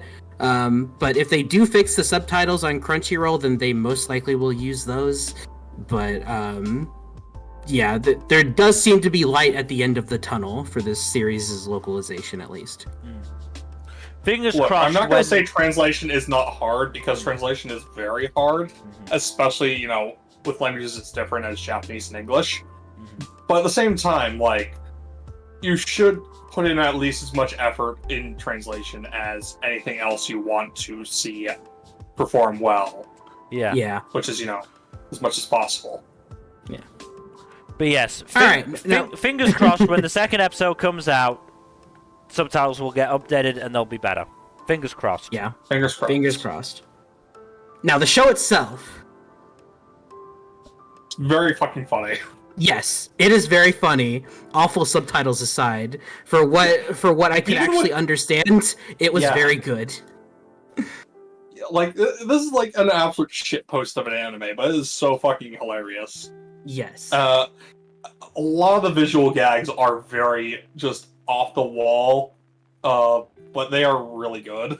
I like how they intentionally made the deer look jarring and realistic. Yeah, they're super photorealistic, which is just such a contrast. And the ED also uses actual images of deer. Yep. Not even images, I think clips. I think it's a whole ass thing of the creation of deer crackers and how they are distributed to the deer. Yeah. Also, the OP is also very funny, especially the fucking Dark Souls reference. Yes! That's not a meme, that's an actual thing from the OP. God.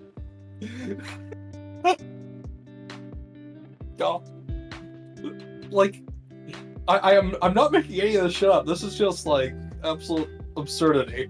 Yeah. The bit of Nokotan going through the doorframe is also very funny. Yes. As is her just straight up pulling the top of her head off.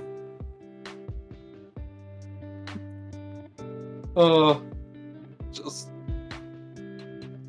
very fun time. Wait, what? What? What? Nothing. Nothing. It's not related to this stream. When I actually find out the legitimacy of this, I'll mention it. But just continue. Yeah. It's really hard to talk about a gag comedy too much without just saying the jokes as they happened. But yeah, a lot of the jokes were really funny. A couple of them didn't land quite so well, but most of them were good. Well, that's the nature of a rapid-fire comedy, isn't it? Yeah. I think you know which jokes I'm talking about as well. Yeah. I think so as well. Mm-hmm. There's also an element of it's also an element of how much the poor subtitle quality affected some of those jokes. Yeah, that obviously wasn't doing the jokes any favors. A lot of the jokes are very clearly wordplay jokes, and you need extremely good, actual translation to pull this off well. Or at the very least, just stick in a fucking translator's note if you can't translate it. Because otherwise, you're gonna miss the joke. Yeah. Yeah. Very funny show, even with the boxed subtitles. Yeah. All right, let's move on to the next premiere, which is My Wife Has No Emotion. Oh God. Oh God. Ugh. I'm so sorry you had to watch this one, Bill. I'm very sorry. What is there to say about this? This is just a weird one.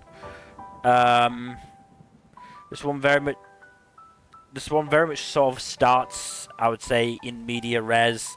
Takuma has had Mina, the housework robot, for some time, it seems, to the point where he is genuinely thinking about marrying this fucking robot.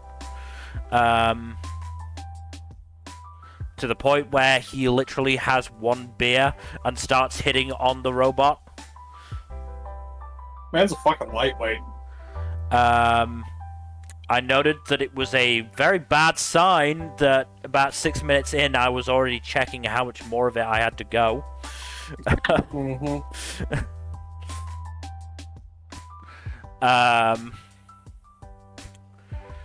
Yeah, this was a lot of Takuma getting drunk and going, oh, maybe you'll be my wife. No, I'm just joking. Or maybe you will be my wife. No. Or maybe yes.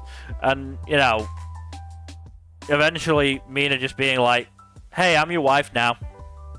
You said you wanted that, so I'm your wife now. Here you go.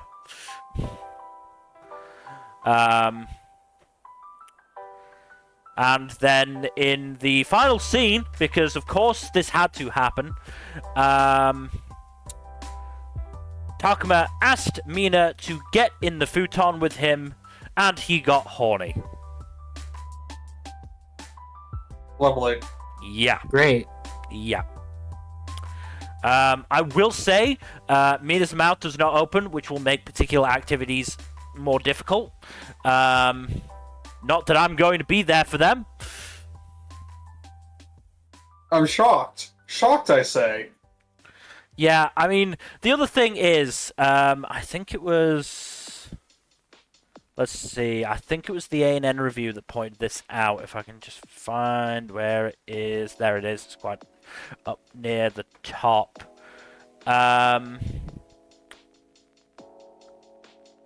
Yeah, Takuma is, like, so bland and nondescript. Like, he has a one-room apartment. There is absolutely no, there are no little knickknacks. There are no posters on the wall. There's nothing that really shows that somebody lives in this place. Really? It's an empty room. All that we see him do is eat, drink, and stare at Mina. He doesn't even watch the TV that's there. Like... Sounds so lifeless. Yeah, I just... Yeah, it's just not good. It's just not good. This is... I think this was the third show that I watched, and it was just bad.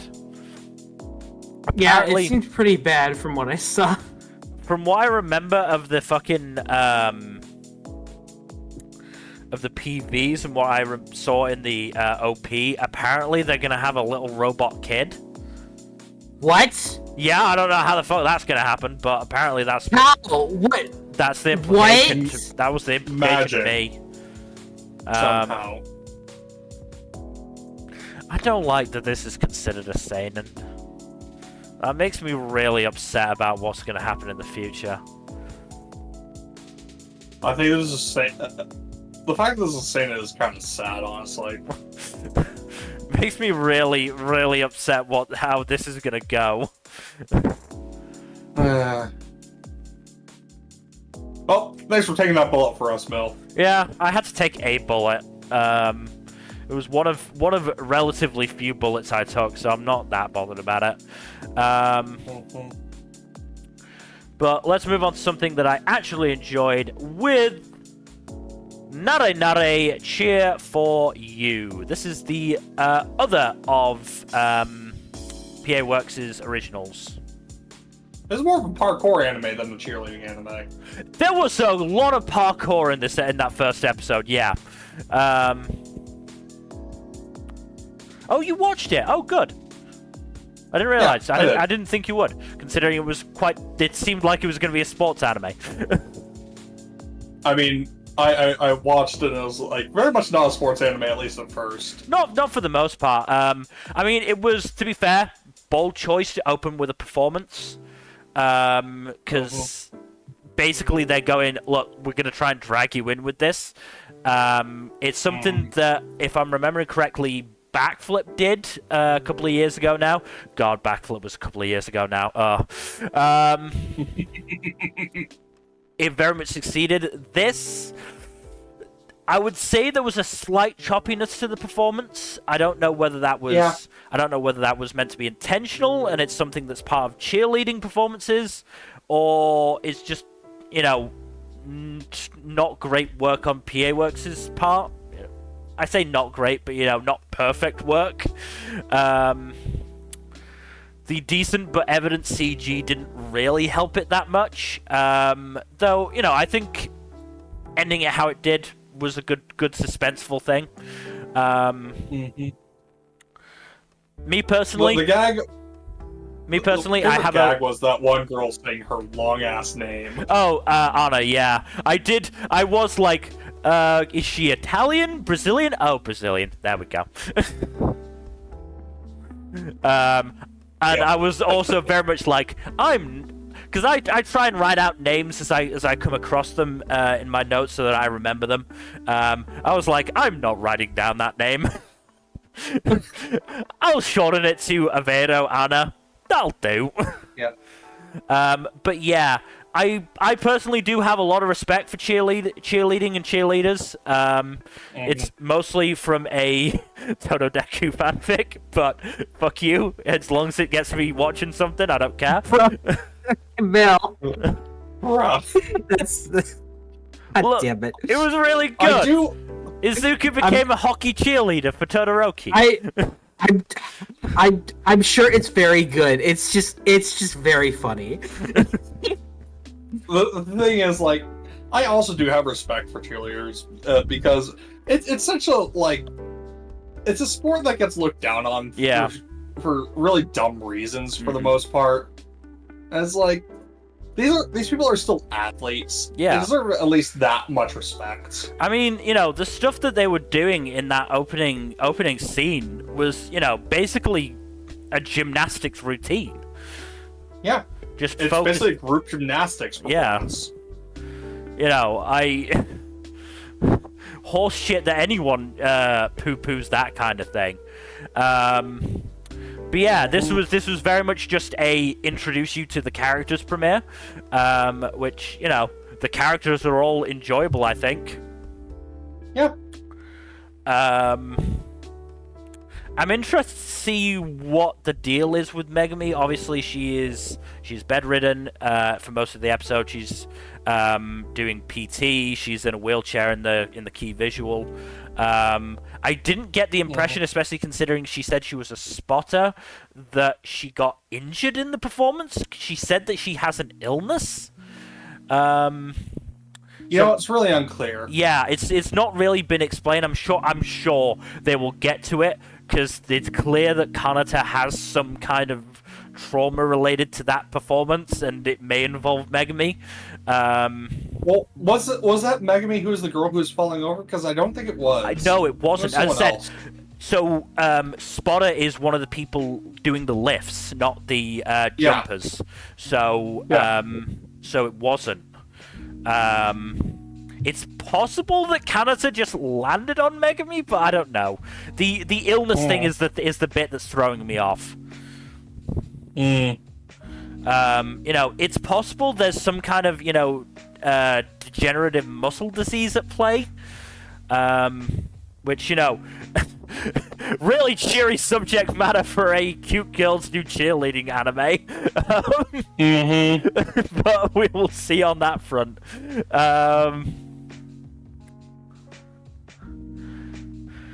Yeah, I also just loved Obanai just fucking parkouring everywhere. Yeah, no, that was great. Like, at one point she did a front flip in front of a nun that was just super unnecessary. I do also find it funny how scandalized everyone is by Anna just cheek kissing other girls. Yeah, there was funny foreigner, I guess, sort of thing, but yeah. Yeah. I mean, those silly Europeans and European adjacent cultures and all that.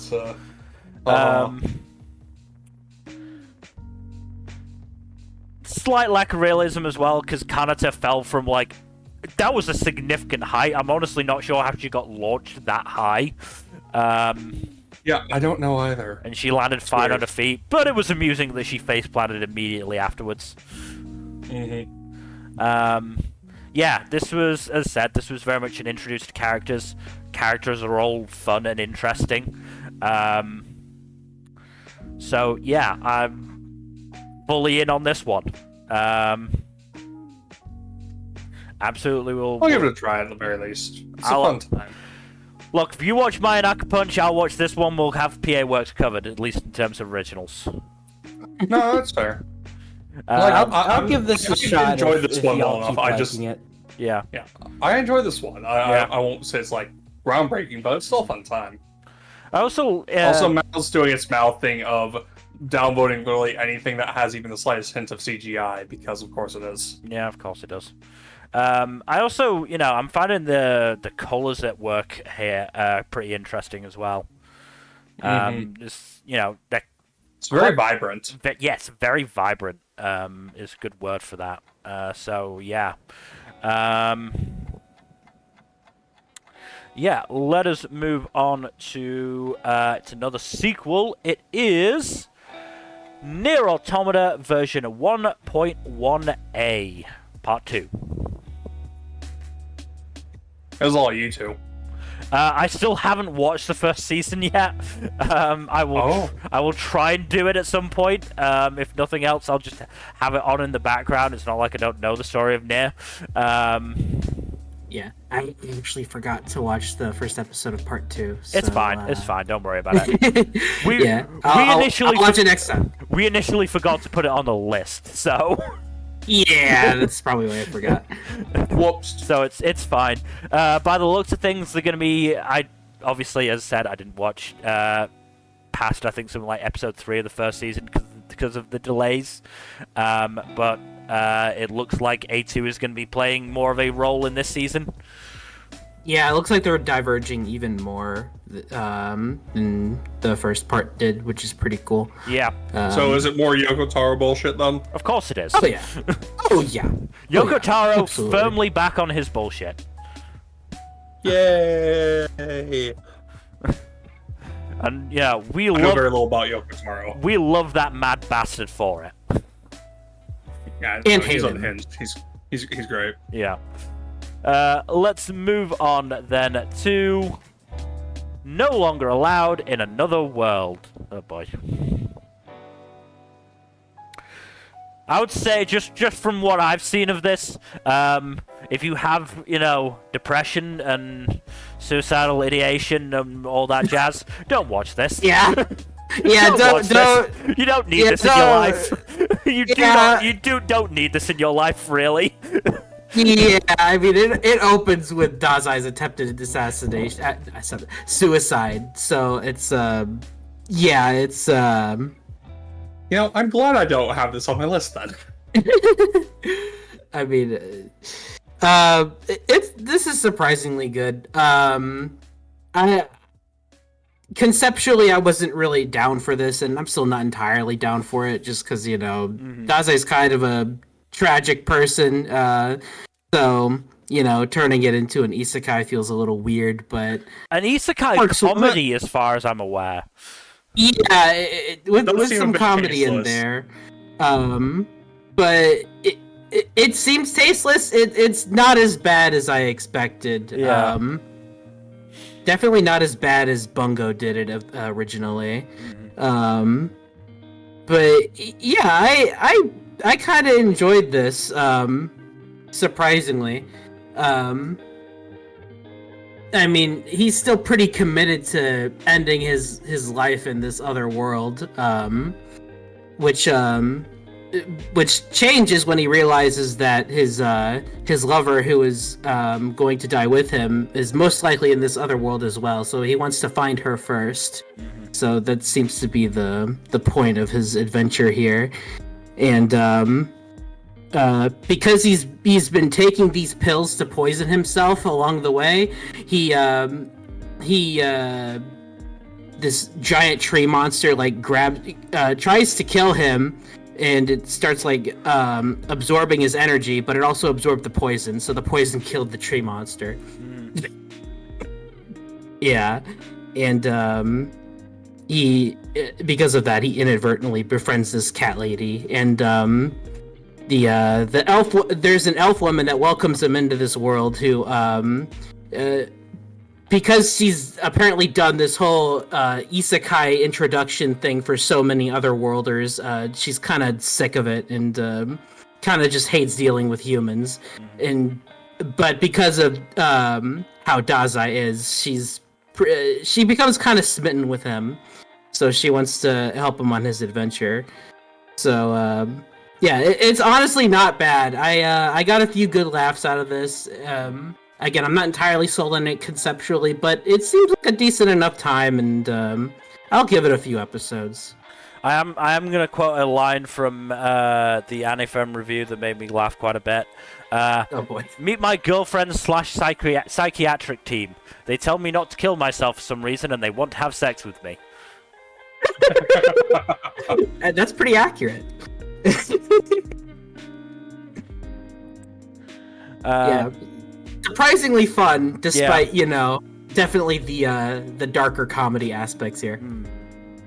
I'm sure it's a premise that can work if done well enough, but it's all about doing it well enough and not making it seem incredibly tasteless.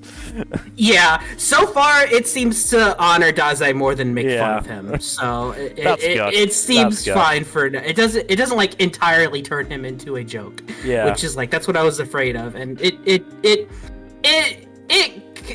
puts a jokey spin on it, but it's not entirely turning him into a joke, which is that's why I'm mostly okay with this for now. Yeah. But yes, let's move on to another big sequel, which is Oshi No Ko Season 2. Shit's fire. Shit is fire. Shit is fire. This is my favorite arc in the manga. For good reason. It's probably mine as well, I would say. It's really good. The 2.5D stage play.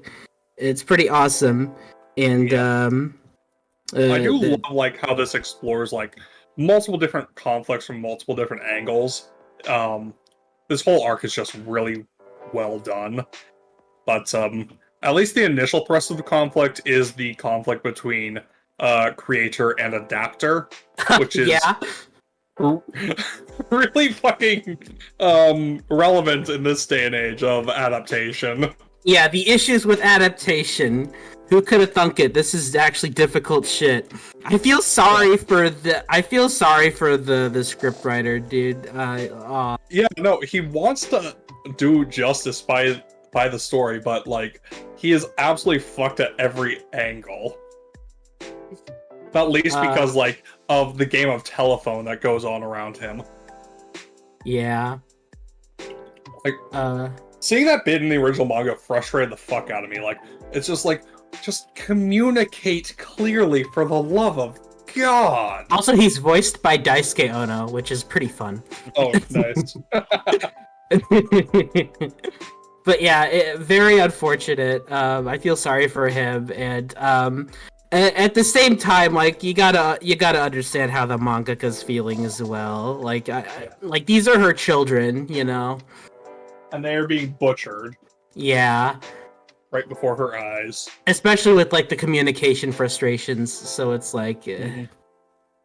Like, I specifically asked for the opposite of this, and you did this. Why? Yeah. Look, adaptation is hard, okay? Adaptation is hard, but it would be helped a lot by people actually communicating clearly with one another. Yeah.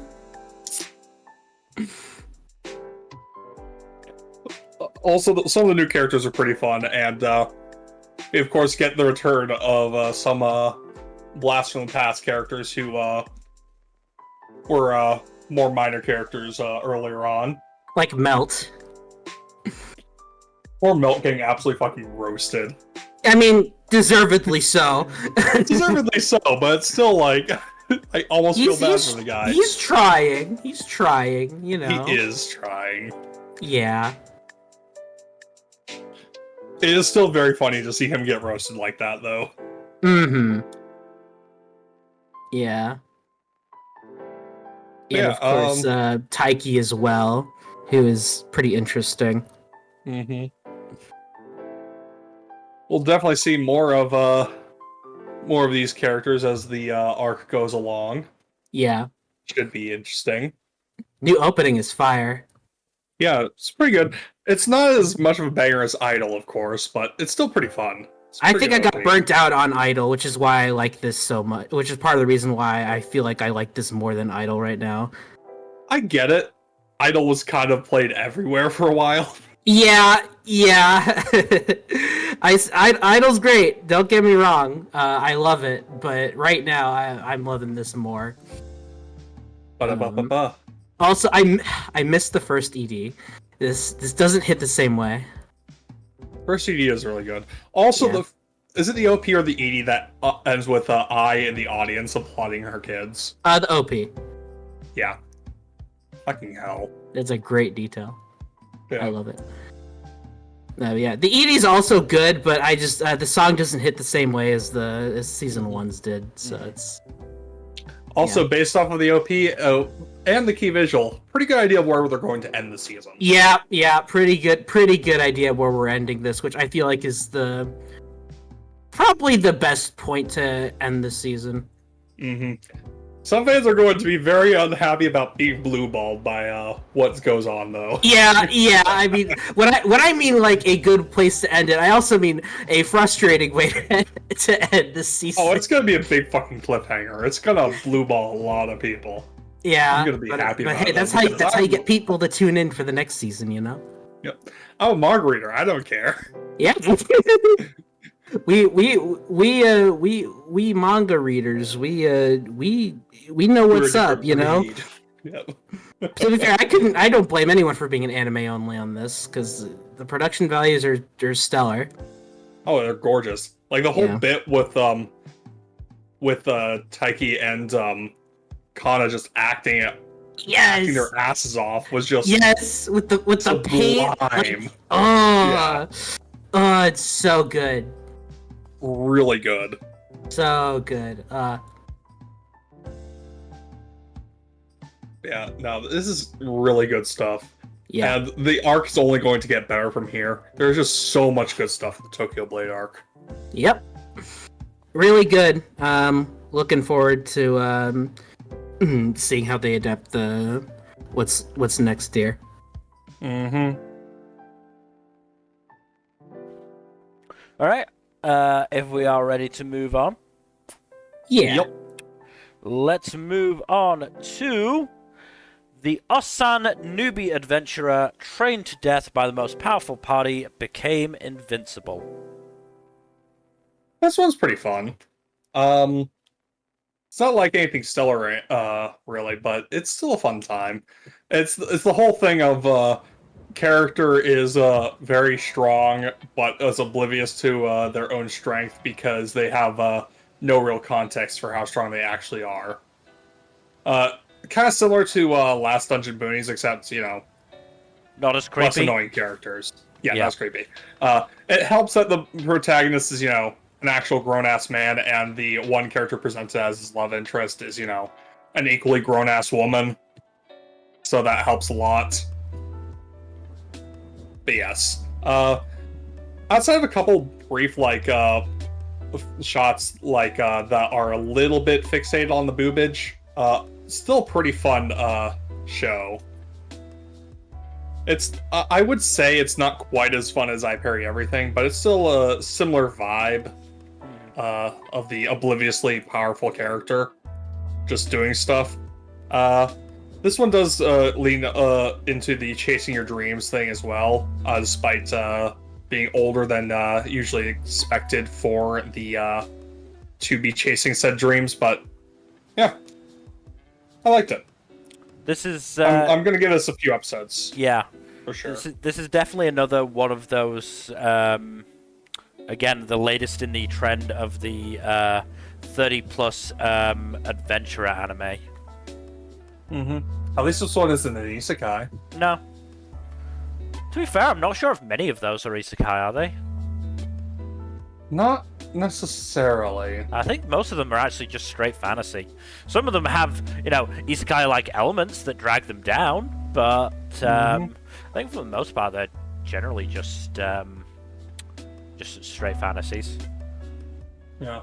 This one doesn't really lean too far into like that. This is more D&D-esque than isekai-esque, in terms of like how it handles like stats and stuff.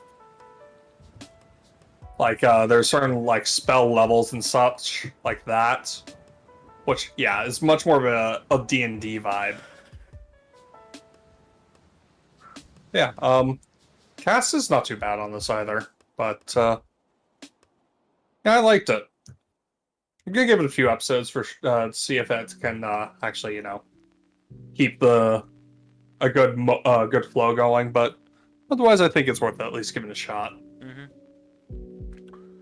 Don't recognize the studio off the top of my head, but it so one that did Tokyo Mew Mew New and Tokyo Mew Mew New Mew Mew New 2. It is the studio that did Record of Ragnarok. Yeah. RIP. Which wasn't also great. The Cannon Busters though, which I've heard good things about here and there. Might be a case of different teams, dunno. Probably. Yeah, this one's fun. Or hopefully a case of different teams.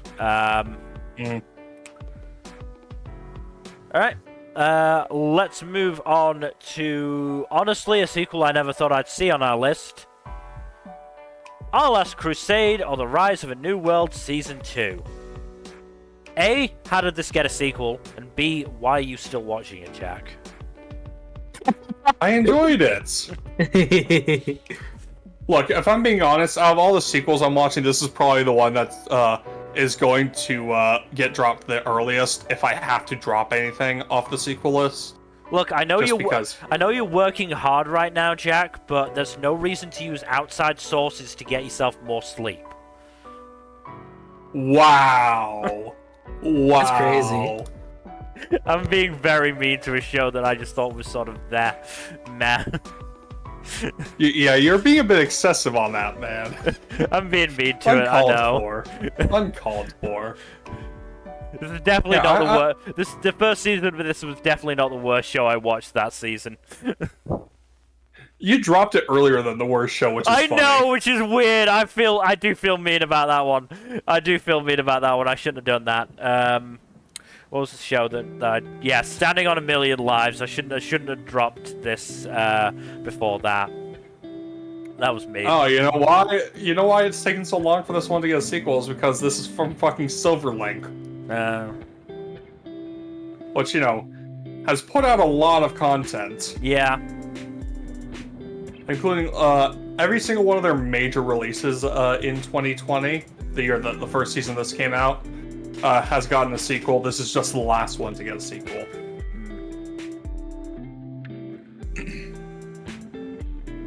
Yeah, Premiere's good. It's basically like, there's no real recap in the premiere. It's just like, get up and go and keep going from where we left off, more or less. How rough was that after 4 years?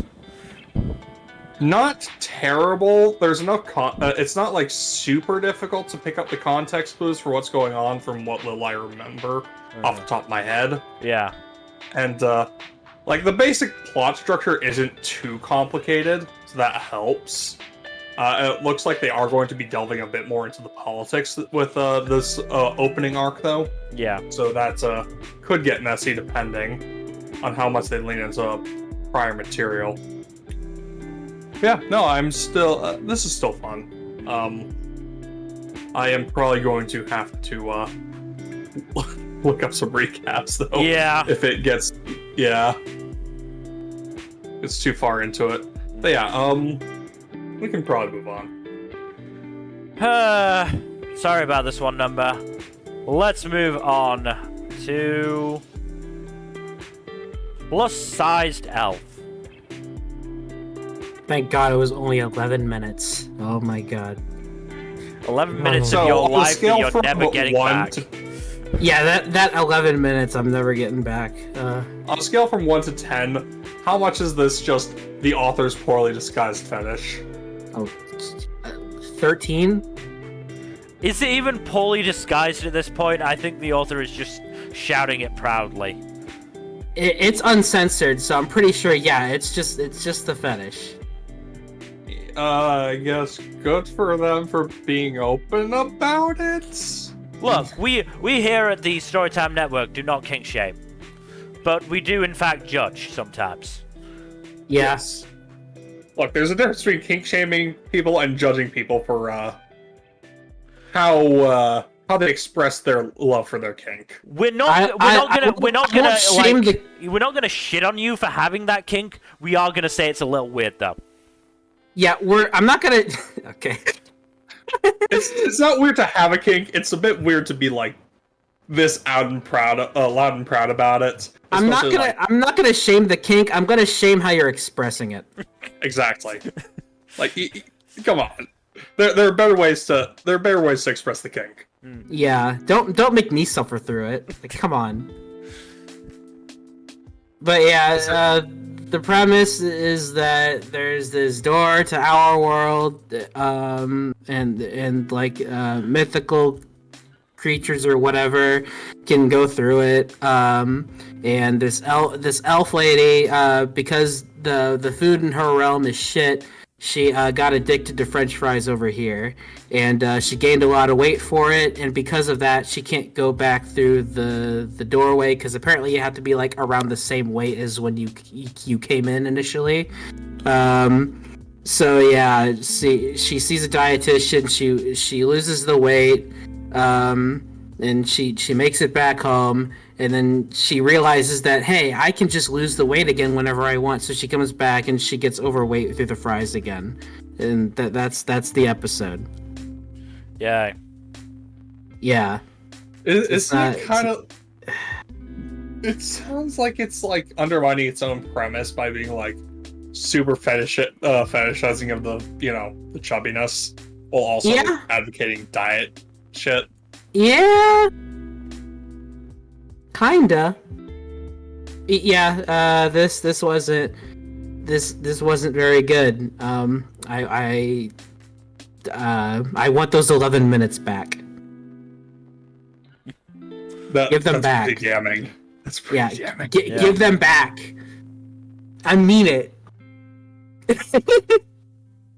Yeah, this show kind of sucked. All right, we can move on. Let's move on then to Pseudo Harem. Damn this is fun. Damn the show for actually being decent. It was decent. What?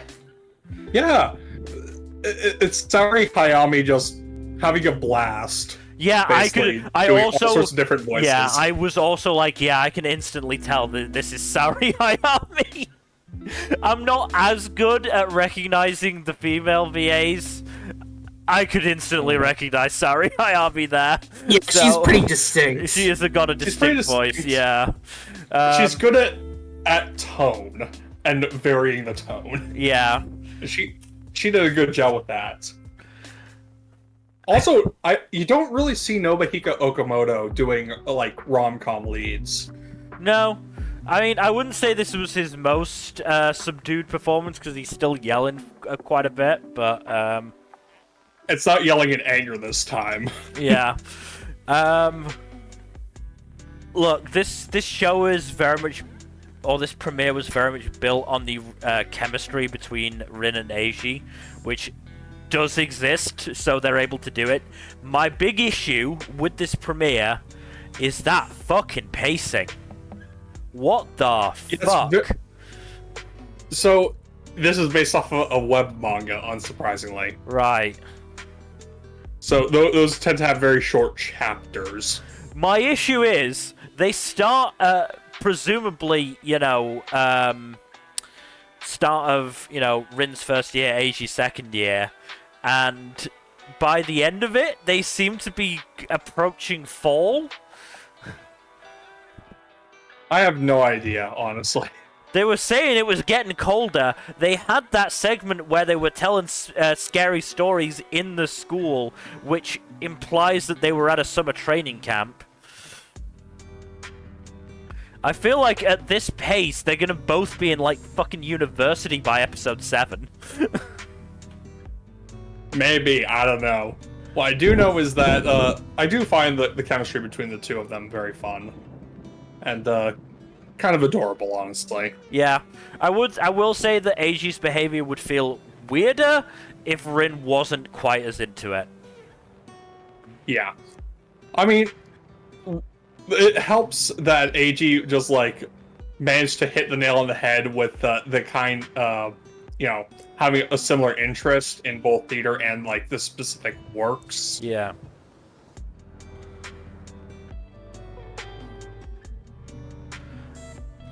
Yeah. It's a fun manga. It is. Apparently fun anime. The manga is apparently completed, by the way. It'd shock me if it's moving at this fucking pace. How many chapters can they do before both of them fucking die of old age? It's 157 chapters in 6 volumes, to give you an idea of how short the chapters are.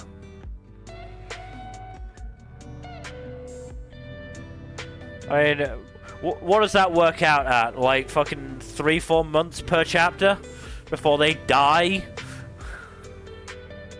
You're really obsessed with this time scale thing, Mill. I am! It's weird! They're moving really quickly, and I don't know how long they can sustain this.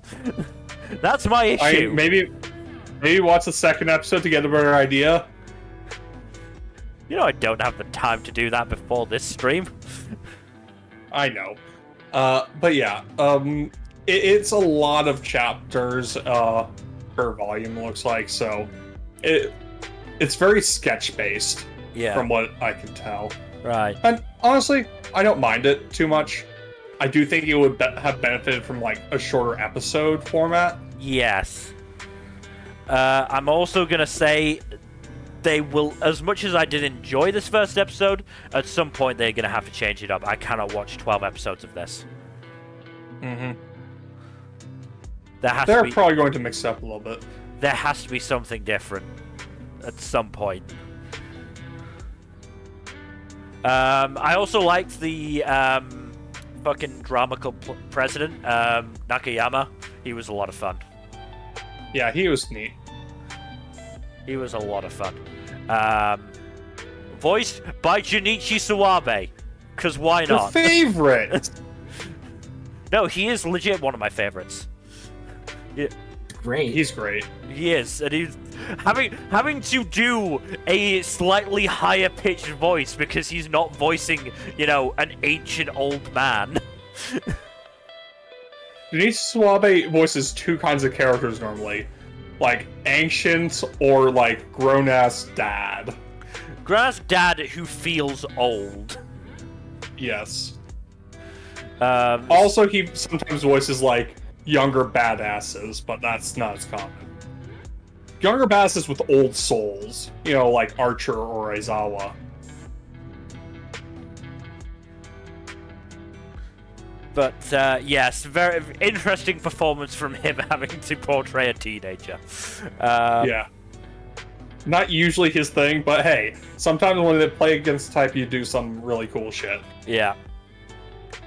Yeah, no, I did like this, but as I said, it's going to need to do something a little different at some point. And I do want the pace to slow down just a little bit.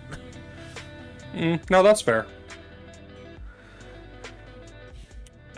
So let's move on to our next premiere, which is Quality Assurance in Another World. This was legitimately one of the biggest surprises of the season for me. It was really good. I can't go into too much detail because I don't want to spoil the premiere. So I have to say it is a really strong premiere. I didn't know what to expect going in, and I was pleasantly surprised quite a bit. Definitely recommend this one. Okay. I wish I could go into more detail. I can't, but it's really good. You're spoiling yourself, aren't you, Mil? I'm not spoiling myself. I'm just looking at the fucking summary again.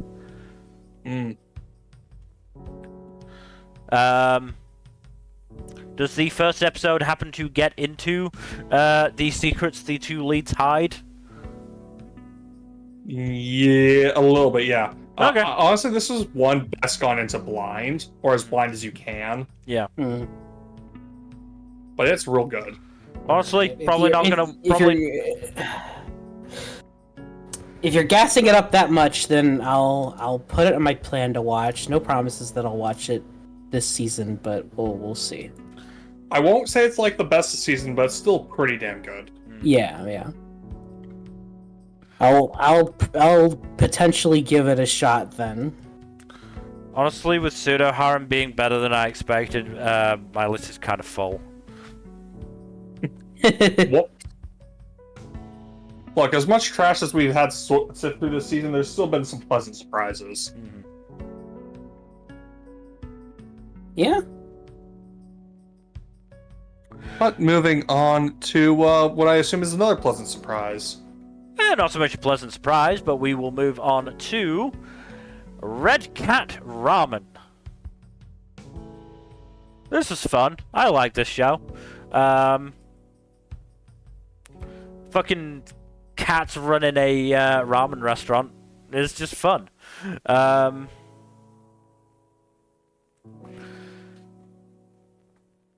There's a little bit of drama in the first episode because the cat in charge of customer service, basically, like I'm just gonna go with customer service. Hana does seem is quite annoyed that Yashiro is I believe it was niece of the former owner of the shop, who, all the other cats were very complimentary about, considering, not many people are willing to sell a ramen restaurant to cats. Also, a honestly fantastic line at the end, when Yashiro, the one human employee, is crying out of happiness that this place is, treating her properly as a worker, giving her all the employment stuff and being professional, basically, unlike her previous job. When one of the other cats complained to the basically sort of like assistant manager, I guess, he was like, "Cats don't have labor laws." Which just, yeah, okay. We'll see if the show actually, gets into something like that, into that statement properly, or if it's just going to be a comedic throwaway line. You know it's going to be a comedic throwaway line, Mel. It might not be, you don't know. Okay. One thing I'm waiting for in this, it's not great. There's a fair bit of not amazing 3D, but honestly, I'm not really watching this for the animation, am I? I mean, I'm watching this to hear Kenjiro Suda nya. He has Does he nya? He has not nya'd it yet, but he has to do it at some point. Ooh, I didn't know he played the lead cat. I might have to watch this then. He has Wait, to. sorry, Hayami plays the tiger? Yeah, no, also fucking great, because it's the first time we see the tiger. It's when some fucking like punk is complaining about there being like a hair in his ramen. Which, you know, they've put a sign up of, look, it's gonna happen. We're fucking cats. We apologize for that. We are doing our best to stop it from happening, but it might happen on occasion. Right. So he's being a punk, and then suddenly they're like, okay, we need to get Krishna. Come on out, Krishna. Big fucking tiger walks up to this dude. His ramen just shoots through him, and he fucking walks out of there. But as it turns out, the fucking tiger is a gem, is an absolute sweetheart. Yeah, Mill, you seems can't that do way. this. I already have so many shows on my list. What the hell? Sorry, I genuinely think this is absolutely not going to be one of those shows near the top of the list. This is going to be one of those shows that I just enjoy watching. It's just going to be really... I'm hopeful that it's just going to be really nice. The cats are going to be fun. You know, Yashiro is going to enjoy being a Nepo baby at this fucking restaurant. Yeah. No. I might have to watch this. If not just to hear Kenjiro Suda, yeah. Yeah. I mean, it's even said in my notes. There's no way this restaurant gets any complaints, because if Hana does the kitty pose every time somebody tries to complain, I'd personally forgive anything at the side of that. God damn it. Look, I just think this is gonna be a really, really nice, chill show about cats making ramen. with a dog person in there. It's gonna be interesting to see what Yashiro's responsibilities become, because at the moment she's mostly just brushing the cats down to, you know, avoid any chance for fur in the ramen. Mm-hmm. But presumably she's gonna have to do something at some point. But yeah, no, I generally thought this was a really nice show. I liked it, and look, as I said, the prospect of hearing Kenjiro Suda nya is going to sustain me in this show for quite a while. I have to experience that. Yeah. That's something I didn't know that I needed. Look, if you can't make time for it, don't worry, I will absolutely record it for you. Good. Yes. I'll see how my list shakes out. I will be keeping a sharp ear out. I'm not sure if I hope it will happen. It has to happen, surely. Even if Boss Cat Bunzo never nyas in the manga, surely whoever's in charge of the anime will go, look, we got Kenjiro Suda. We have to try and make him say nya at some point. We have to. It will be the peak of our careers, surely. To get this famous gravelly voiced actor say nya. Mm-hmm. Oh my goodness. Come on, they gotta, it's gotta happen. It has to happen. Oh. Anyway, let us move on to Sakuna of Rice and Ruin. This was another decent one, I think. Right. This is the PA Works one that's based on a game. Mm-hmm. And it's very easy to sort of see where the game aspects come in. It's interesting to me that this of all games gets an anime. Yeah, it is an interesting one to see how they turn it into an anime. Like as I said, I can see the game aspects of it, so how they do this as an anime will be definitely interesting. My knowledge of this game starts and ends with I know quite a few VTubers played it at one point, and that's pretty much it.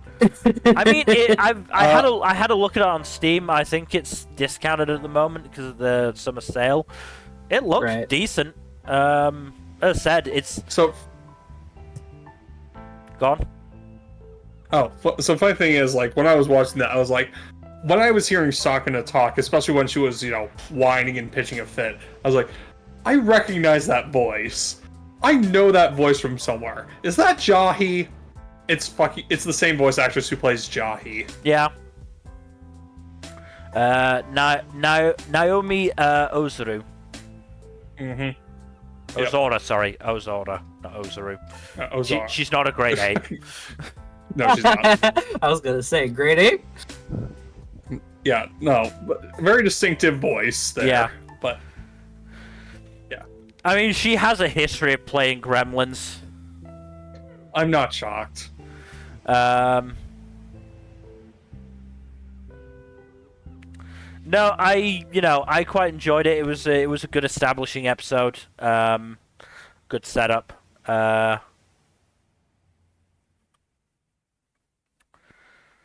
It's going to be interesting to see how much of... Hello? Yeah, Huh? we can hear you. Yeah, we can hear you. Okay. Yeah, it's going to be interesting. Sorry, I'm getting paranoid considering Discord. Right. Mm-hmm.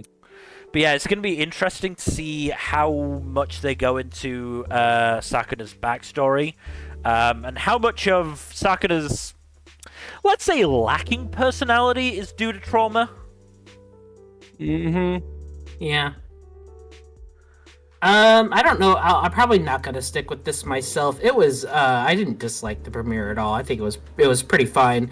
But my logic here is that if I really do want to get more interested in this story, I'd rather just play the game. That's fair. That's Understandable. fair. I think I'm gonna give it 3 episodes and at the Yeah. very least see how they do these very game focused aspects of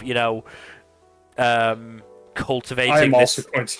Cultivating this island and going to hunt demons.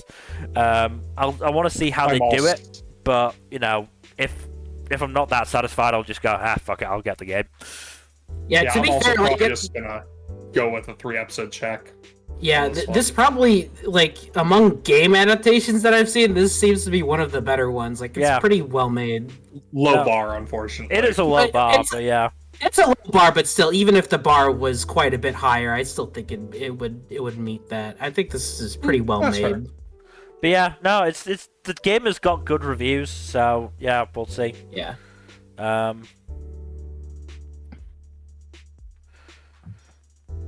Also, I can't remember what his fucking name is. Where's the thing?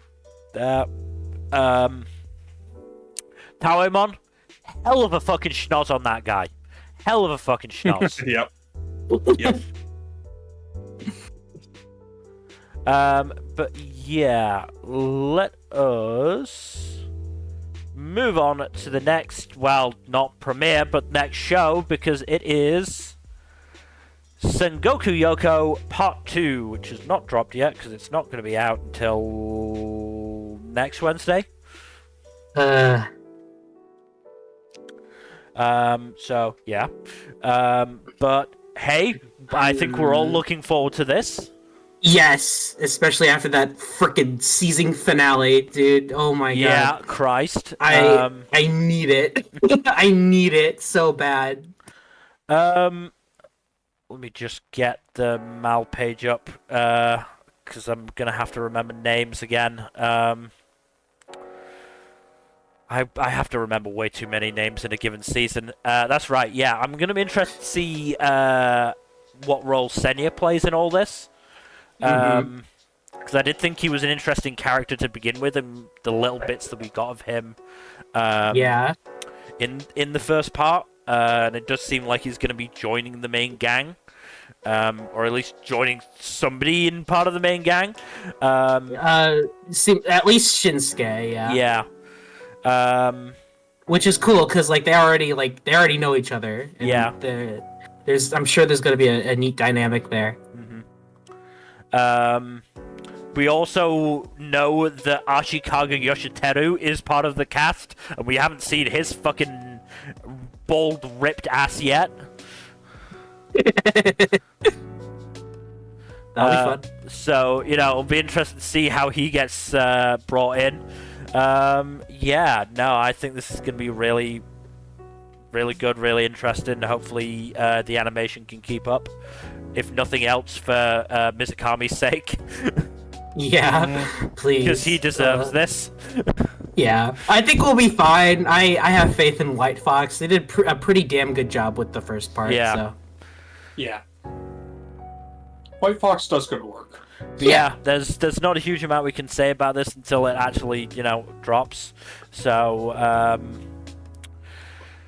let's move on to Senpai is an Otoko no Ko. This was actually pretty good.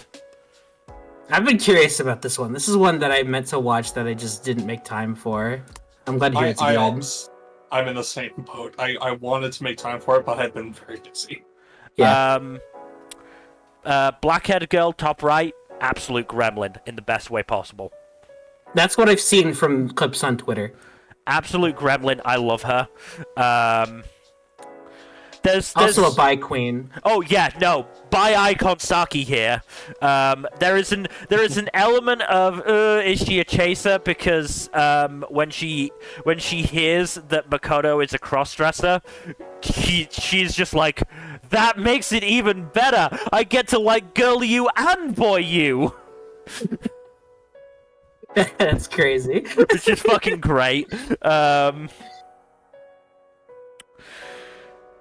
Yeah, I mean, throughout the premiere, Makoto is worried that if Saki keeps, interacting with...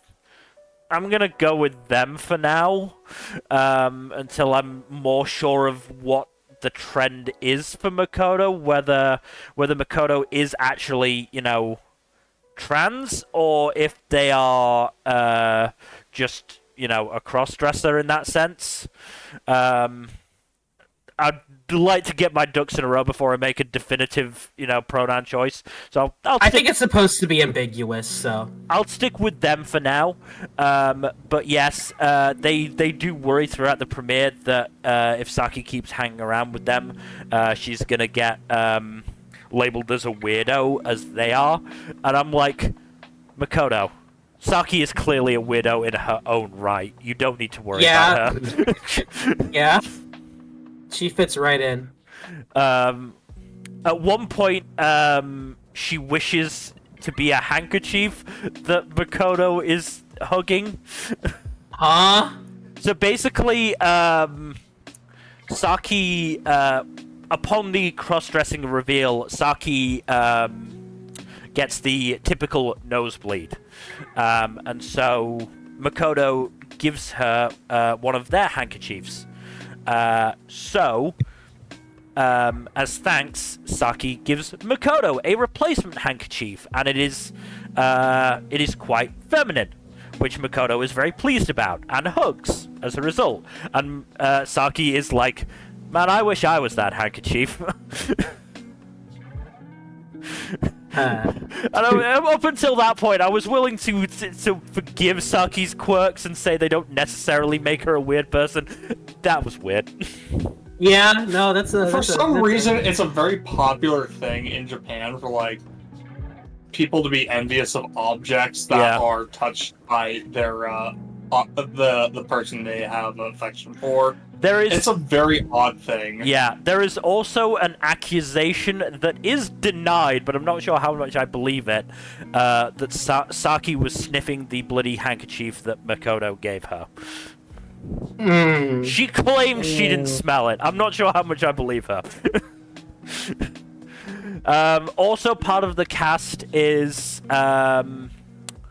what's his fucking name again? I have too many names I need to remember. Taiga Ryuji, who is Makoto's childhood friend, who has a very clear crush on them. Like, super clear, to the point where upon... So basically, Ryuji spends most of his part in the premiere trying to drive Saki off because he thinks she's, trying to make fun of Makoto. But as soon as Saki realizes that Ryuji has a crush on Makoto and realizes she has leverage, instant gremlin grin. That's insane. Instant, almost, it's almost akin to fucking Anya's smirk in Spy Family of, like, yeah, I got you, bitch. I got you now. Like, you're not getting out of this, buddy. And he keeps trying to deny it, and it just makes Saki laugh all the more. There is a little bit of, sadness at the end of the episode, because Makoto changes into boys' clothes before going home, which obviously, not a great sign of life at home, but, I enjoyed this. We got 3 characters who I am enjoying a lot. There's also a lot of use of, like, sort of the rough cartoony art, which is really helping the comedy. There was I think 1 or 2 times where the rougher graphics were sort of misplaced considering the tone, but I'm definitely enjoying this though so far. I'm really enjoying it. Yeah, it looked pretty promising for what I saw, so I'm looking forward to it. No, I had a lot of fun with this one. But we should move on to... Before we do, I do think it's worth mentioning that because of all the transphobic comments that this show got on Crunchyroll, I'm pretty sure that's part of the reason why Crunchyroll no longer allows comments. I think it was this and Twilight Out of Focus. This Twilight Out of Focus was what did it, and honestly, fuck you, Crunchyroll. You're cowards for that one. Just hire moderators.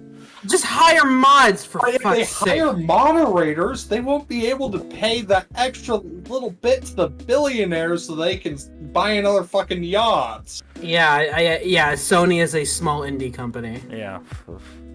I hope the fucking orcas take their yachts. If nothing else, it's irritating for me, because I like going into the comments to see... Because if I've not understood something, I like going into the comments to see if there's been, if other people have struggled with it, and it's a sign that it's, not been handled well in the show, or if it's just a me thing, and somebody has actually explained it in the comments, and I can go, okay, no, that does make sense, that was just me not getting it. But I can't do that anymore, which is fucking annoying.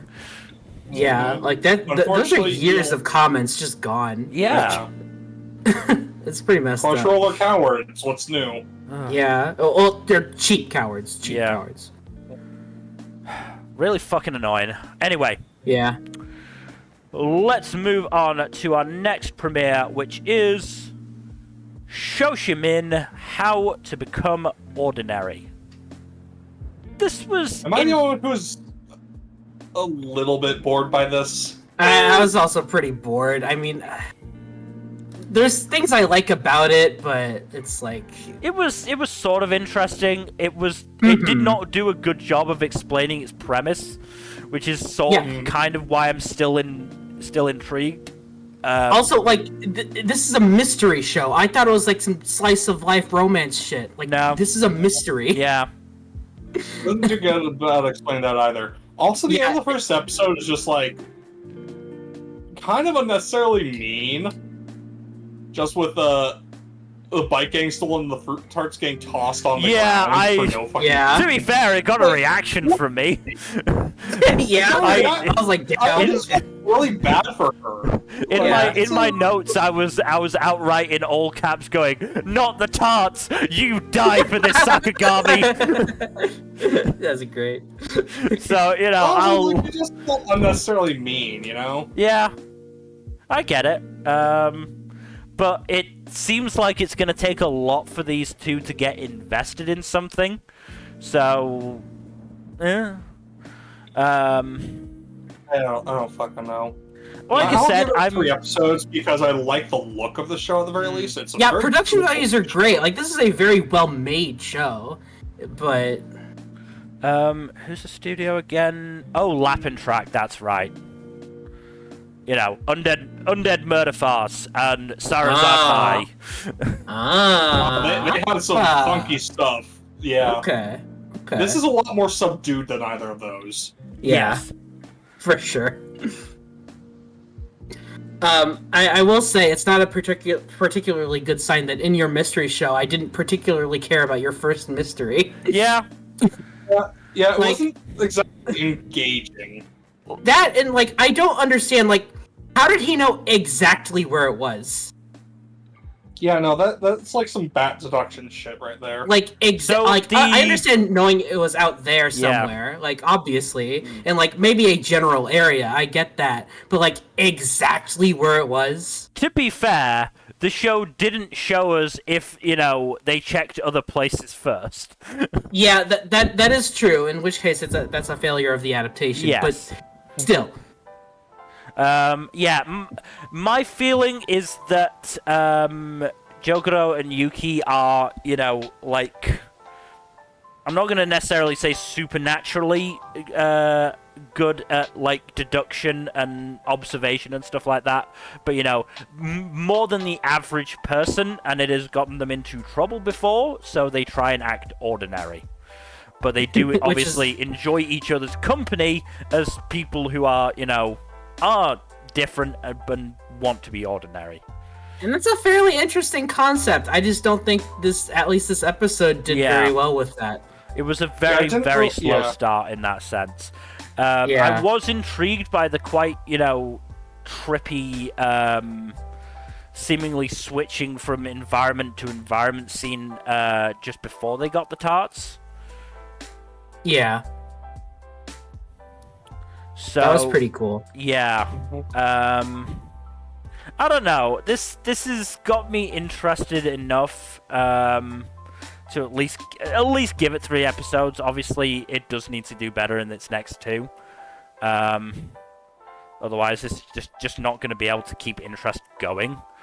Yeah, I'm probably not gonna make room for it on my list, but That's fair. if you guys enjoy it, Yeah. if you guys enjoy it, I'll hop back on for sure. Yeah. Because again, there are things I I'm like giving about it, but I'm giving it 3 episodes just to be on the safe side because Mm, there yeah. were parts I liked, but overall I'm hesitant to invest heavily in this one. Yeah. No, yeah. that's fair. I'd be more willing to give it 3 episodes if I didn't already have quite a few things I wanted to watch this season. So. No, that's fair. I am That's- giving a lot of shit 3 episodes if I'm being honest. Yeah.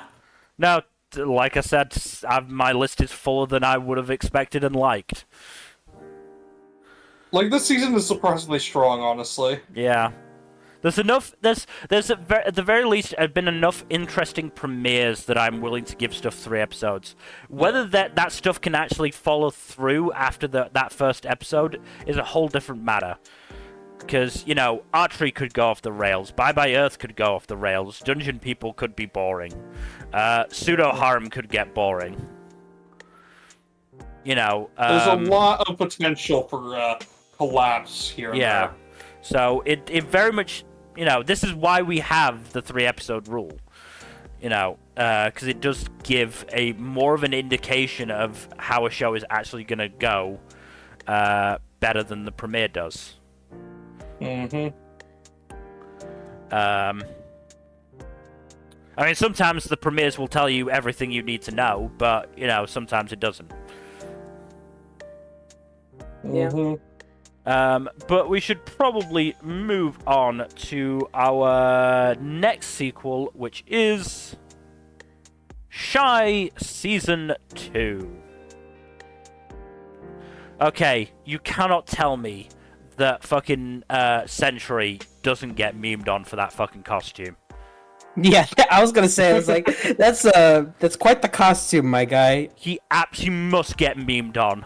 I'm also glad that Shy isn't the only one with a not, amazing costume. Yeah. Yeah, no, it's... Yeah, but Century in particular, All Might, you are not. He's more American than All Might is the funny thing. Yeah. Yeah, I know. It's like, I mean, the other thing was, just before he got introduced, I was thinking, we've been introduced to American hero?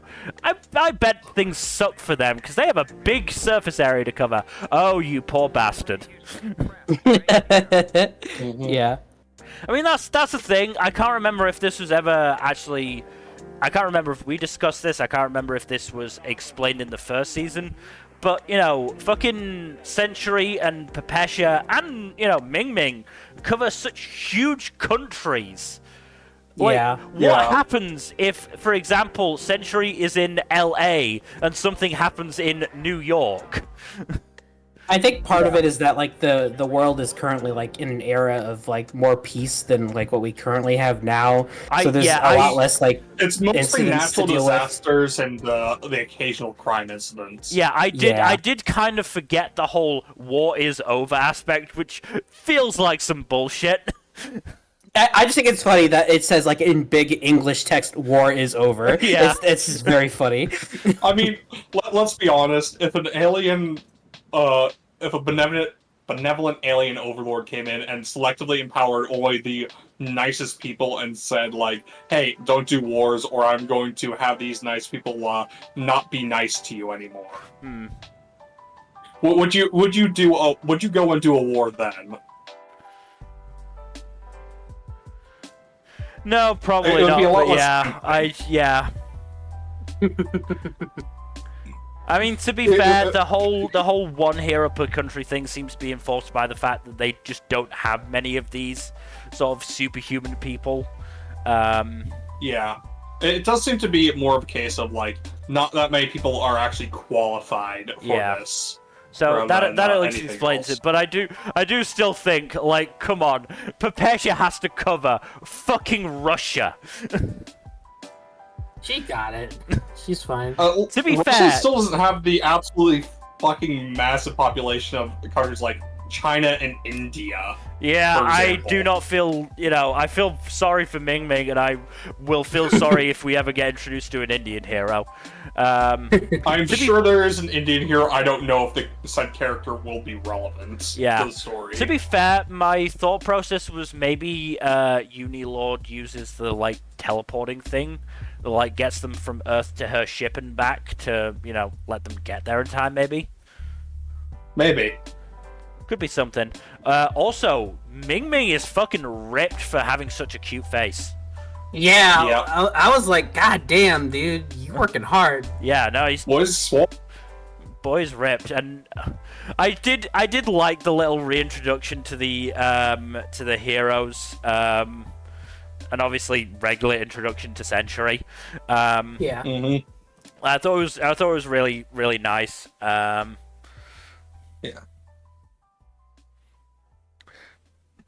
And then Also, poor Ter just getting interrogated by a reporter. Yeah. The reporter was doing her best to an extent, but Shy is not cut out for this media world. Yeah. No. Just let Shy call Perpetua. You could probably get an entire series of articles about that hot mess. Oh yeah, drunken ramblings galore. It'd be very funny, but unfortunately, yeah.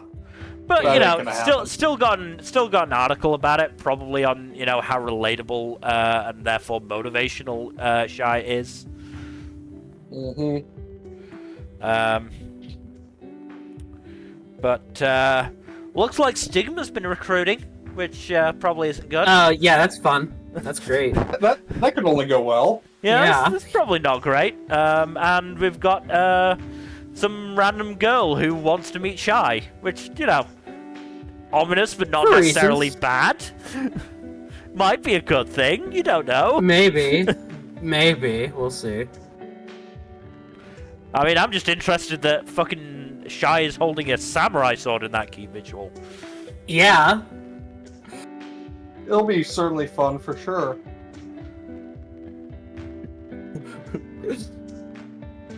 Oh boy. Yeah, but Shy is back, and it's still Yeah. pretty good. I also like that, obviously Century and Perpetua were, stopping crimes. Shy was saving that girl from being isekai'd.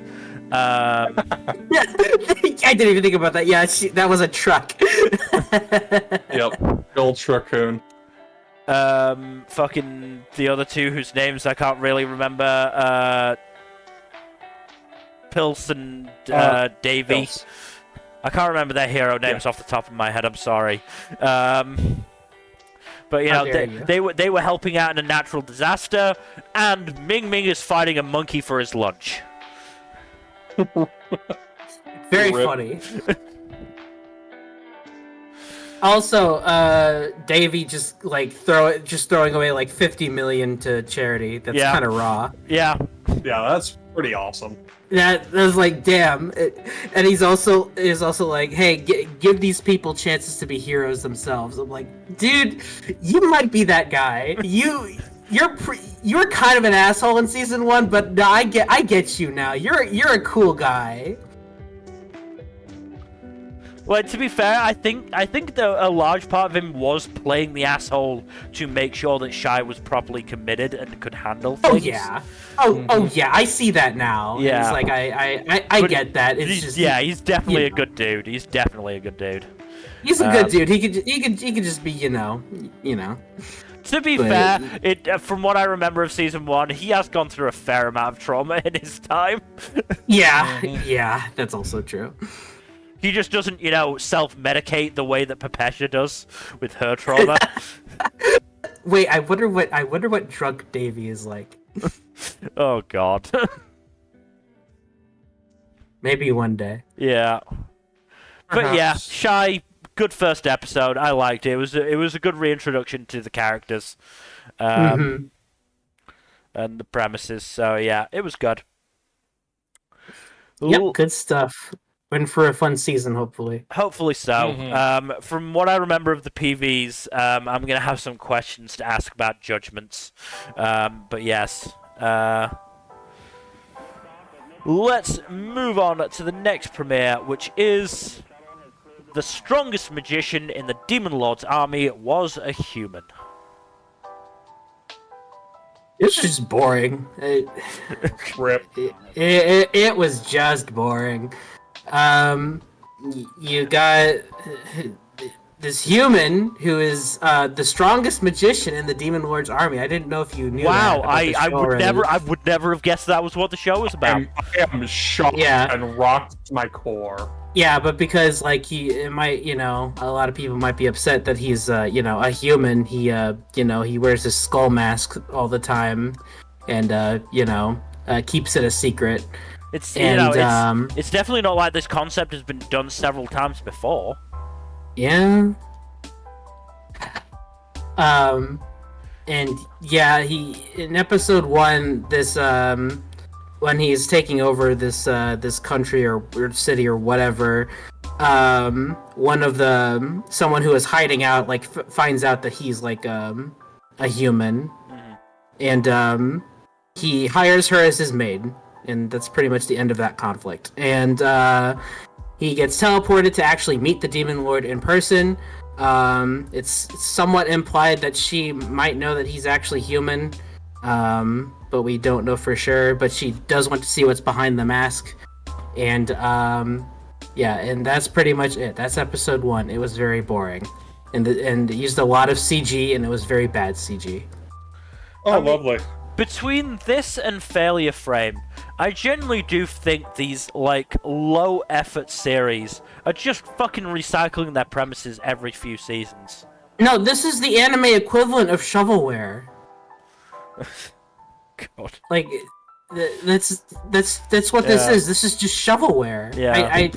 I don't know how else to feel about it. This is just disposable junk. I don't know why there's an audience for this. I don't either. But it obviously exists. Yeah. Which irritates the hell out of me. Right, let's move on to something that's actually interesting and, a concept that's not done that often.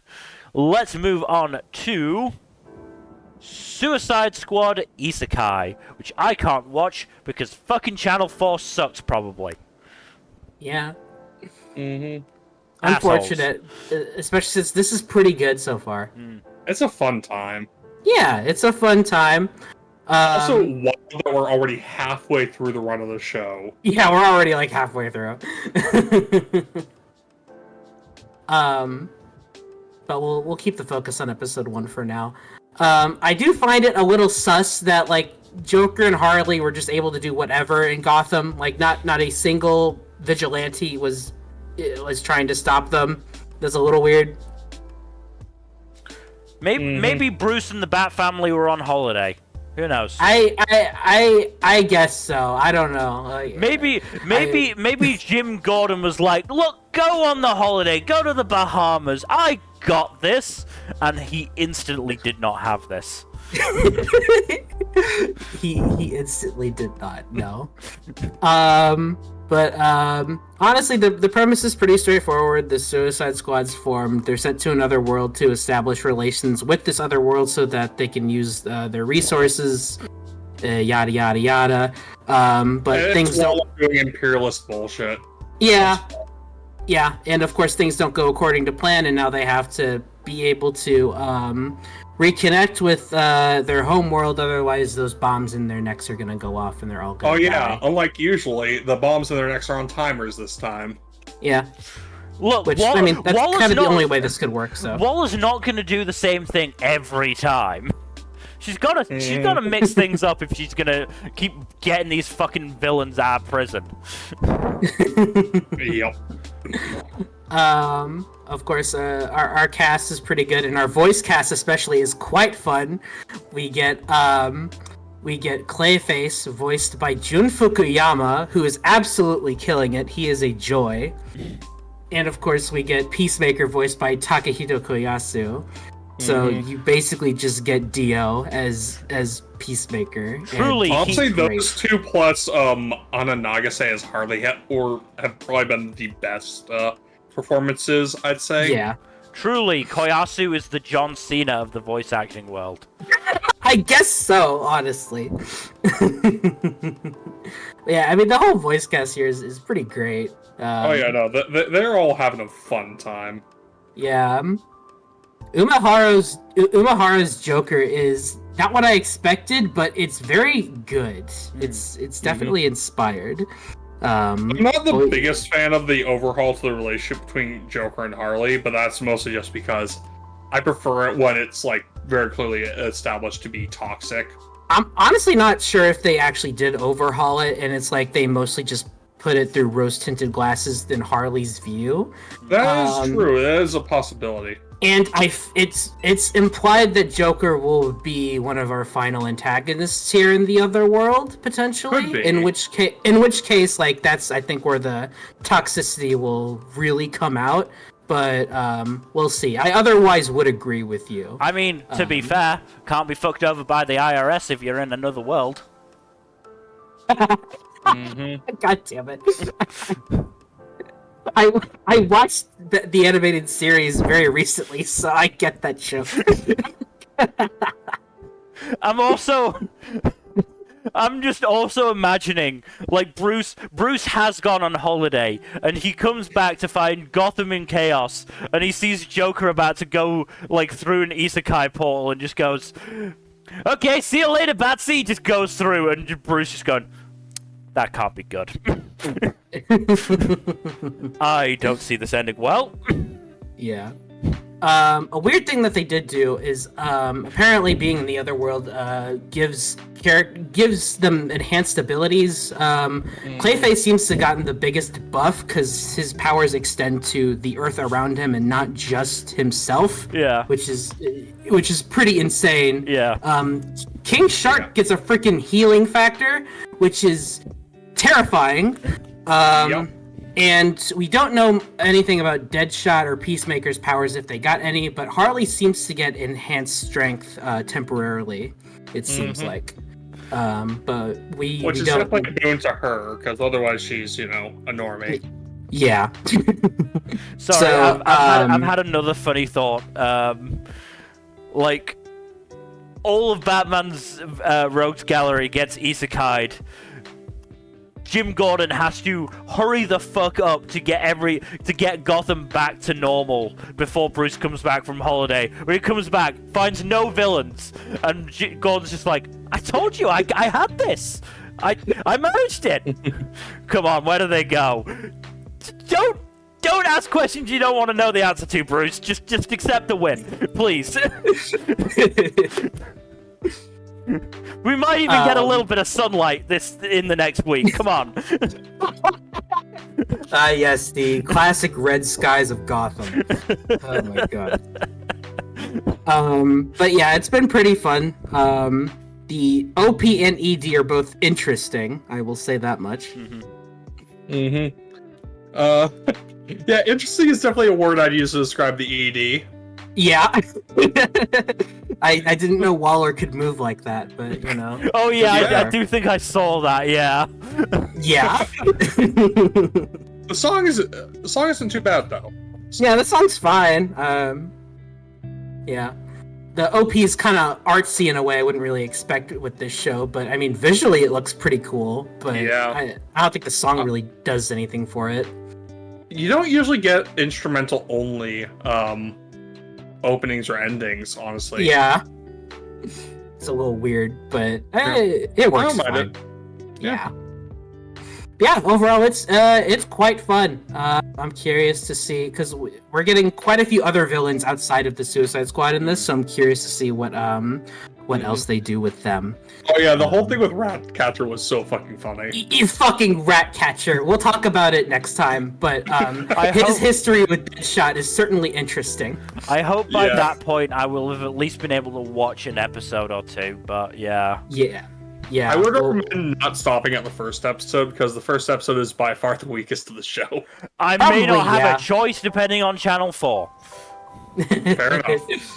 Yeah. But yeah, overall, it's a quite good time. Yeah. If nothing else, I'm amusing myself thinking of these various scenarios in this world. Yeah, you seem to be having fun regardless. So...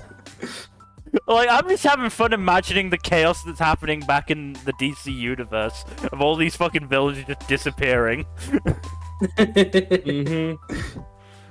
Anyway, we should move on to a significantly less fun time, because our next premiere is Tasaketsu, Fate of the Majority. This is the This is the only show that I watched into episode 2 for. I didn't watch the entirety of episode 2, because that would be insane, but I did watch into episode 2. Why?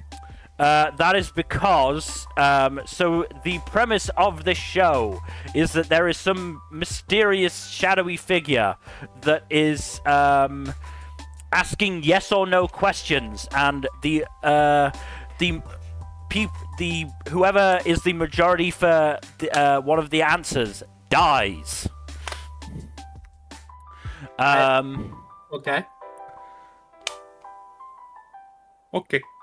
Yeah, all the dead bodies would hit a little harder if the studio had bothered to actually animate and color them properly instead of just making them all grayed out and generic.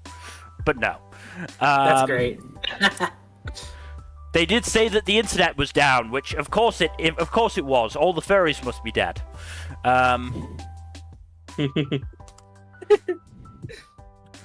There was a waste of a good, or it seemed like there was going to be a waste of a good Daisuke Ono, because he voices the student council president for the school the protagonist goes to, and then he just fucking dies in a test.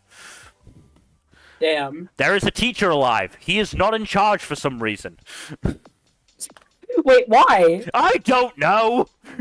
Even when the fucking student council president dies, he doesn't get put in charge. The vice president gets put in charge. Of course, that's line of succession for you. It's kind of funny that he's not in charge, but yeah. Fucking main boy Narita and either dying soon or last girl Fujishiro bond a little bit. That is the dichotomy, isn't it? It's either going to be the girl is the final girl. She got a lot of focus on her in episode 1. She was either dying really soon or is gonna survive the entire thing. There is no in between. Yeah. And then the first proper question of the show, for because the first 2 were just like tests. First proper question of the show: male or female? Males were the majority. All the males died at the end of episode 1. I see. I was genuinely interested to see if they would follow through on this. I didn't think it would, because Suda was on the cast list, and he hasn't appeared or said shit. And that's not right. If Suda's gonna be on the fucking cast list, he's gonna be there to torment me. So yeah, I watched the first sort of like 6-7 minutes. Some bullshit happened. They didn't follow through on it. Males came back alive. It was a cop out. Cowards. Yeah, no, it was a cop out. So yeah, that was pretty much me done. I just wanted to see what the fuck they would do with this. They didn't do it well. It was just shock value. It really was. I was right. Of course they fucking had to keep the males alive. Suda was there. He appeared in the second episode. Let's go. But Nice. as I said, all males came back. I think like everyone came back. Everyone that had been previously killed came back. So it might not be a waste of a good Daisuke Ono. I don't know, and I don't really care. This was not interesting. Like I said, the only reason I watched more than an episode of it was to see if it copped out or not, and it did. So yeah, that's pretty much it. Fucking rip. Okay. I mean, there's a bit of intrigue with a kid who is like really sus as fuck. He's I'm fairly sure he is a he, yet he didn't die with the rest of them. Oh. Huh. There is also, interestingly, a girl missing a leg in the OP, so, you know, good for them, I guess. Let's hope one of the questions is, do I have 2 legs? I'm not sure how that would work, but yes. I mean, the majority would die, right? And she'd survive. She would live. Yeah, she would live. Yeah. Yeah. Okay. Yeah. No, Yeah. she would live. Yeah. Yeah. Yeah, because the majority would die. So there you go. She wins. It's like easy. Yeah. This. I don't understand I don't really understand death games, and this honestly, all this did was make me miss Ones Within, which isn't really even a death game. But it had a similar premise, and I miss it. I want to rewatch it at some point. It was. Oh yeah, it looks like So, sorry to bring this back, but I was looking something up because I was curious about it, and because I had thought that Nobuhiko Okamoto voiced one of the characters in Failure Frame, just because like it sounded like him, but it was not him. It was Ken apparently. Okay. And he apparently voices a character in Tatsuketsu, so... I believe he does, yeah. That's Tatsuketsu. He is a dude who showed up for, like, 5 seconds and then disappeared, and when people said, oh, what happened to him? We don't really care. So, and then he wasn't mentioned again. You know what? That's fair. I think he's Rip joined to up. that dude. I think he's joined up with the villain group. Mm-hmm. I'm not really sure. I don't really care. Yep. Yeah. That's pretty much all I have for Tatsuketsu. So let's move on to. But you'll be watching episode 3, right? No. I refuse to give this 3 episodes.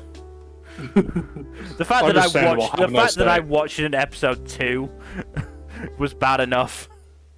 I didn't even really watch into it. I mostly just skimmed through until a point where I could see the fucking male characters moving again. So it was like, Are they alive? Are they alive? Are they alive? Okay, Alright, they're that's what I alive. Let's thought. skip back a little bit, see if we get an explanation. Okay, that was a cop out. Let's keep going. Let's move on to the next show. Alright, next on the list. In the spirit of that, let's move on to our next premiere, which is Tower of God: Return of the Prince. I haven't watched this yet. I'm still waiting for the dub. Also, That's fair. I had a look at the recap document that Crunchyroll prepared. I forgot more of this show than I thought. Ripped. I honestly didn't remember most of the final episode. Yeah, long story short, Rachel backstabbed Bam and left him for dead. Well, that was the end of episode 12, if I'm remembering correctly. Oh yeah, I think episode 13 was basically the aftermath of that. Yeah. Episode 13 was like the rest of them going, "Oh man, it really sucks that your friend died like that, Rachel. Let's help you get to the top." And then, like, Bomb woke up and was, like, fucking said that some dude said he would train him. I think it was, what's-her-face? Huarun or something? I don't remember. Huarun, yeah. I'm looking at it now, yeah. Yeah. Also, I think Kun was also sussing Rachel. Probably. I don't really fucking know. It makes sense. Oh, hey, we got Yuma Uchida voicing one of the new leads in this season. Good for him. I won't be listening to That's him. neat. I refuse to watch this show subbed. It will not last. You know what? That's fair. That's fair. It might not even last dubbed. Let's see. It will be interesting to see, because I really don't remember much of this show. It has been a long 4 years. Yep, it's been 4 fucking years. I don't think we ever thought this would get another season, to be fair. No, I don't think I did.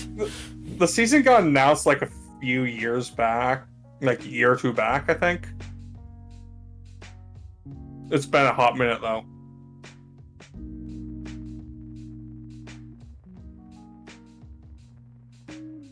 Yeah, honestly, I forgot about most of the second half of the show, actually, because I thought the fucking crown game was near the end of the season. No, it was at the halfway point.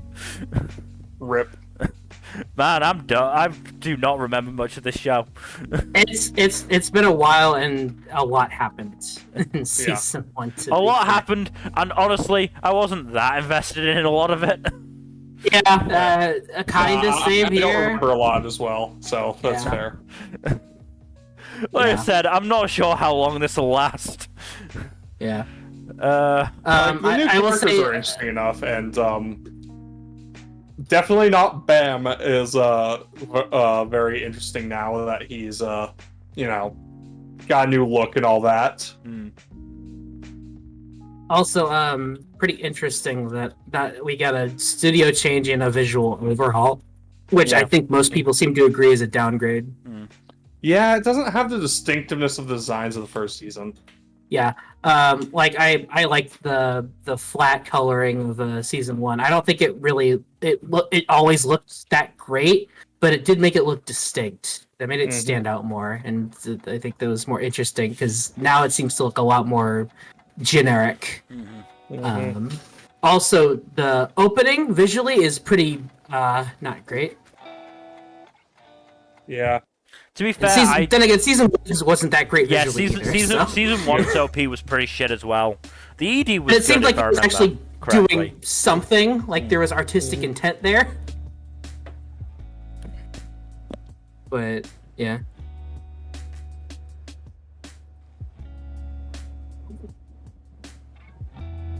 Yeah, I don't think any of us really have much more to say. Yeah. So let's move on to a show where I have probably even less to say about it, because I honestly don't really know what it's about. True Beauty. Has not aired yet. Will be airing August 7th-ish. I believe this is also a webtoon adaptation. Yeah. Looks like the protagonist, Lim Shugyong. I'm gonna butcher these Korean names. Gets into makeup, and then meets a guy. I really have no idea what to expect from this. Yeah, the description doesn't really do anything either, so... I believe it's already had a live action adaptation. Oh. Yeah, 16-episode Korean drama. December 2020 to February 2021, so... Maybe it's good. We'll see. Let's move on to a show I have far more interest in, because it's the gay. We move on to Twilight Out of Focus. I thought this was good.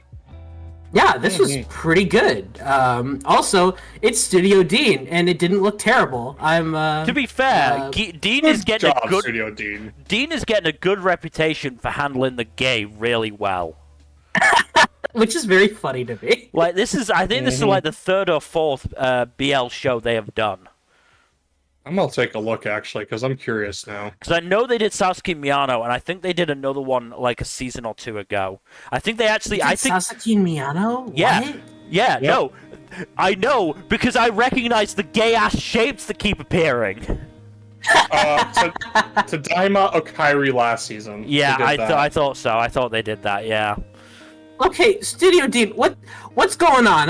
Who's controlling what you're adapting over there? Look, what's going on? They are carving out a nice little niche for themselves in the BL market. They seem to be saving yaoi anime. Yeah, no, I am Also, not going they to stop are doing. them. They are doing two. They did 3 shows last season. They're doing 2 this season. Unfortunately, 2 of the shows they did last season were absolute garbage. The other one they're doing this season is Days with My Stepsister. I see. Which is not that bad. Yeah. Jesus Christ, Dean. Chill the fuck up. Dean's like a roller coaster. Yeah. But, Fucking Dean did Oku? Yep. Yeah, Dean did Oku, and that show does Wow. not look bad at all. No. That show does not look bad at all. So yeah, no, I did enjoy this. I think the dynamic between Mao and Hisashi is good. I am very much approving of Mao figuring out that he has a crush on Hisashi by the end of episode 1. Yeah, I was like, I thought that would be a whole like half season long like arc thing. He gets it together by the end of the episode. I outright great. said in my notes, and the denial starts. I'll prep the floaties in the Book of Pyramid Facts. It's like, And damn, then, like he. Yeah, and then didn't last long. at the end, has Mao figured it out? Should I put the floaties away? Yeah. I do kind of find it funny in a... I don't know how to take this funny moment, but the fucking squeaking being a signal for a wank is kind of... is a weird and hilarious. Yeah. Especially considering they were both holding their respective toys while they were watching a disaster movie or a horror movie, and I was just like, please don't accidentally squeak the wanking toy. It will be so awkward. It will be so awkward. Please no. The one thing I wasn't a fan of was the non-consensual encounter in the backstory. That was unnecessary. Yeah, that was. I don't mind the dragging into bed thing. It was everything after that was just completely unnecessary, I think. Yeah, it felt excessive. Yeah, that was definitely much. And look, BL unfortunately has a very warranted, in many cases, reputation for having a bit too much non-con in it. But again, as Annie Femme said, what made it weird is they did that scene, and then they had quite a introspective, maybe not introspective, but talk about fucking gay guys not being predators automatically.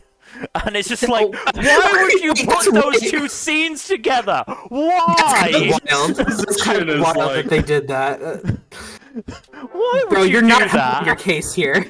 You're not helping your case here. Like, I was like, really happy that conversation existed, and that Mao was like, of course you're not just a horrible dude who's going to be staring at me all the time. Why would you be? I guess if he's very ill. Yeah. I know, but I just, it could have been handled better. Oh, no, that doesn't make it okay or anything, but it's like... Also, I think it's less the problem. They went too far with it. As I said, I think the dragging into bed and the bed kabedon thing, I think if they'd left it at that would have been fine. I think that would have been fine, but they had to go further than that and actually have the two Mao actually struggle to get away. Yeah. I'm pretty sure that was for fan service. Probably was. I'm gonna be honest. I mean, let's be honest, that height difference between Mao and Hisashi is gonna do a lot for some people. Yeah, I'm sure. It is gonna do a lot for some people. I'll also say, looks like the in-show director is one of them their Fudanshis. Nice. I love that he was like, I read a bunch of BL and it's actually really fucking good, guys. So I decided I'd make it the fucking play. And the fact that they all read it and were like, God damn it, it's good. The mob to run him out will have to wait. That was so funny. They're like, fuck you, why is this good? I hate you. Yep. Fuck you, you bastard. Maybe for being good at this. Yeah. Oh dear. I mean, my other, and this is definitely more of a me thing. I'm not much of a fan of the sort of character designs and art styles, but I'll cope. I think I got used to it by episode 2. I think the character work thus far has been just good enough that I'm just like, yeah, this is good. This is good. Yeah. But yeah, I'm also waiting for the drama because Hisashi's current relationship is clearly not good. Yeah. Clearly quite bad. I did see episode 2. I won't spoil, but I will say it's going at a much faster pace than I expected. Okay.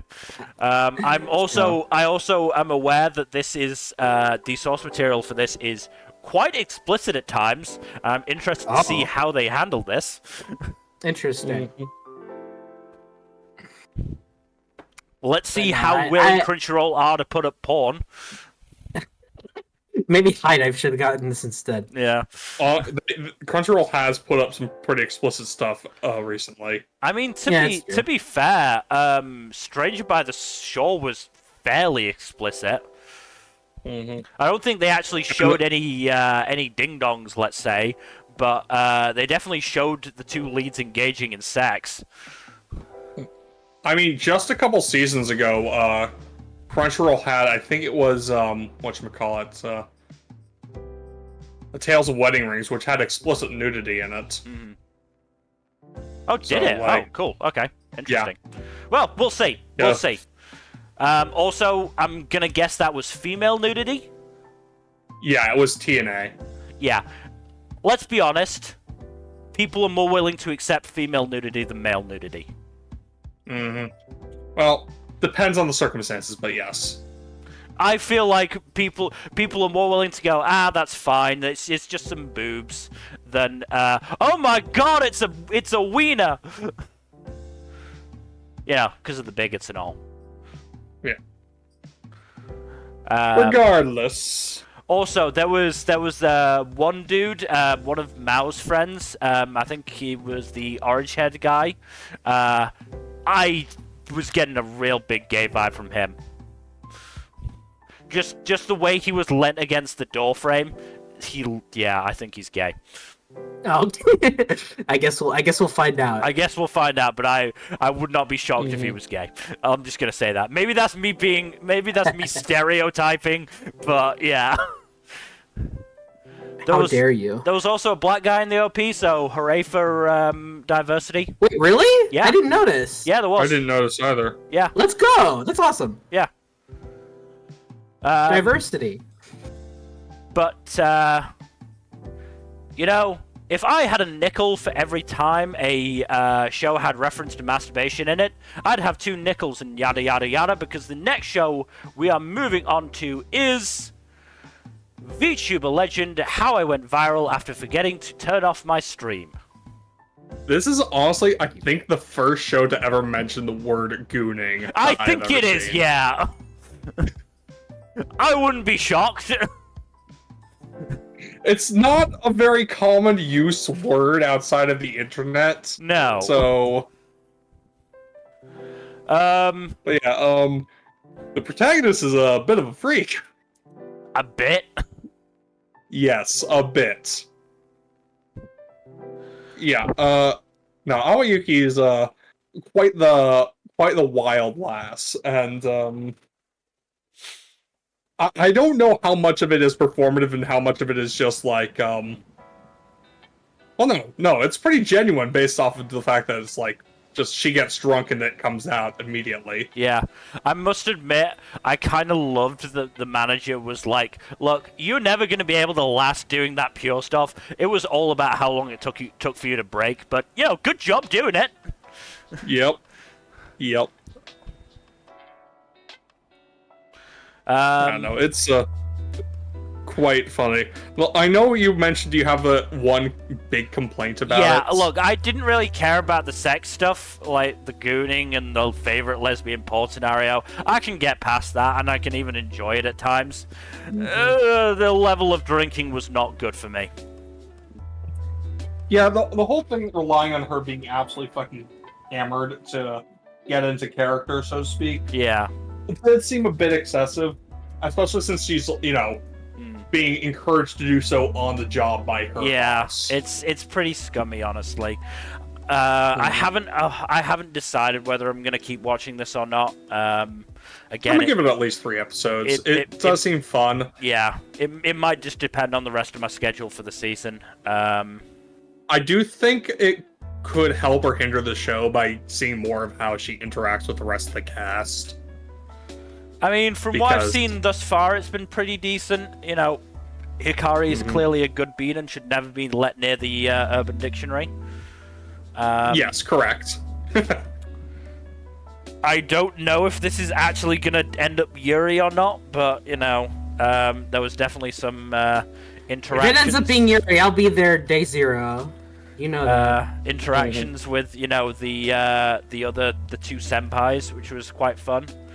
Well, I did enjoy a fair amount of it. I just don't know if I can take her drinking so much. It is just going to be something that's going to weigh on me the entire time. Yeah.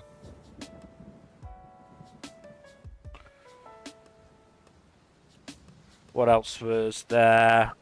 It's interesting that the characters are staying in their stream clothes / avatar clothes the entire time. I don't know why they did that, but it was definitely a creative choice for whatever reason. Well, it depends. It depends how, sort of willing to be serious the show is going to get about, how much these VTubers, make their online personalities their entire life, sort of thing. It's possible it'll go in that direction. It's also possible that it's just, a sight gag, or it's just hey, let's put these girls in some more interesting clothes. Yeah, hard to say for sure. Or it might just be a legitimate thing of, hey, these girls just dress up as their avatars for shits and giggles. I know, but our Yuki was in that fucking dress a long time. Pretty much pretty much. She was in it the entire episode. I know. I'm saying it would be hilarious if they were actually like, yeah, no, they just do this. I don't know why. It's weird. I don't know. So yeah, we'll see. We'll see. I'm not gonna. I need to, once we finish, I'll set out my schedule for the season, and I can make a judgment call. But this is definitely one of those that is on the 3-episode line at the very least. Yeah, no, I agree. I've been curious about this one, so if you guys still enjoy it, I'll like I said, there was definitely a lot about it that I enjoyed. It seems very different from a lot of the stuff that it's come out lately, so. It'll be at least a nice change of pace. Yeah, that's like I'm thinking about this. Like, man, watching this would probably be pretty refreshing. Yeah, give it a look if you want to. Yeah, I might. It depends on what my schedule turns out to. So again, a lot of stuff this season. Well, only a couple things left to actually talk about, though. Yeah, it is getting a dub. Oh, interesting. That might be something I go for. We'll see. Yeah. But yes, let us move on to our penultimate premiere, which is Why does nobody remember me in this world? Is it because he's boring? I'm mad because this is actually pretty good. Damn it. Damn it. Yeah, exactly. At least, I mean, the way they handled some of the exposition was pretty garbage, but aside from that, like, there's a pretty decent hook here. So, this takes place in a world where I think it's like 20 or 30 years after there was this big 5-race war where, humanity fought against like a bunch of these mythological races, like, you know, angels, demons, all that jazz. There was like one hero in particular that managed to defeat the heroes of the other races, and that's the main reason that they won. And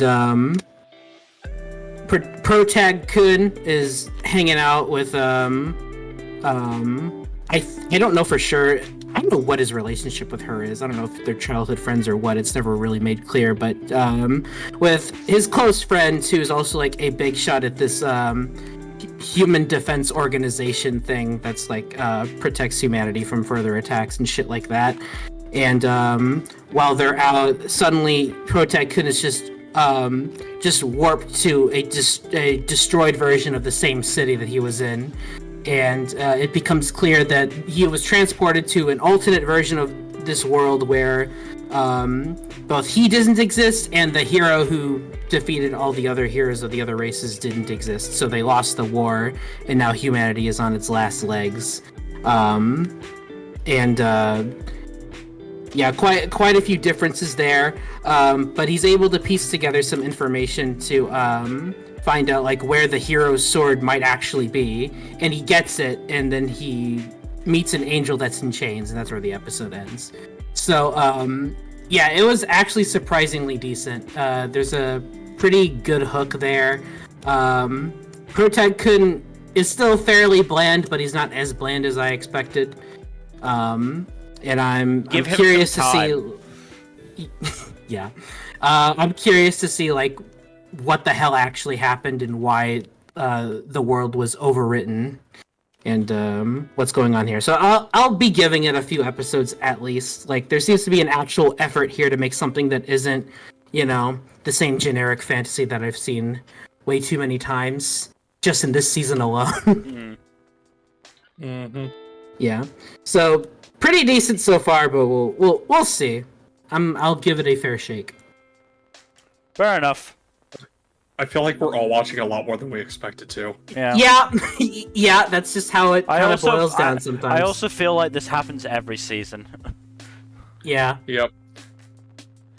Anyway, let's move on to our final premiere, which is Wistoria, Wand and Sword. This premiere was fucking gorgeous. Holy shit. Hell, I love this. This was great. This is also, the source material is by the author of Danmachi. Oh! I didn't know that. That's interesting. Yep.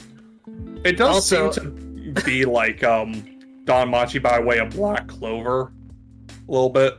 Also, some kaiju number 8 in there with, you know, the childhood friend is the big shot, and you know, our main protag is totally talentless. So, yeah, totally. Yeah, a little bit of that in there. But, yeah, I really enjoyed this. It's gorgeous.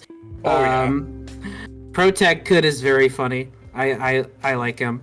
And, also, they don't just animate the action scenes well, they animate fucking everything well in this. Yeah, the character animation's great too. Like, holy hell. Yeah. It's honestly just really good. Yeah, this has some of that Seven Spellblades energy that I really enjoyed. It definitely has the energy. I think character obviously had a lot to do to establish the world as well as, you know, characters and the story. I'm not sure how well it did all of them as a result. I think I need to see more to really, you know, properly get into it. But you know that final scene of Will fighting the fucking demon servant or whatever the fuck it was called was good. Yeah. Even if I'm sure that fucking prick of a professor is gonna try and pull some bullshit. Yeah, also, that guy, what an asshole. What the fuck? Yeah. Yeah.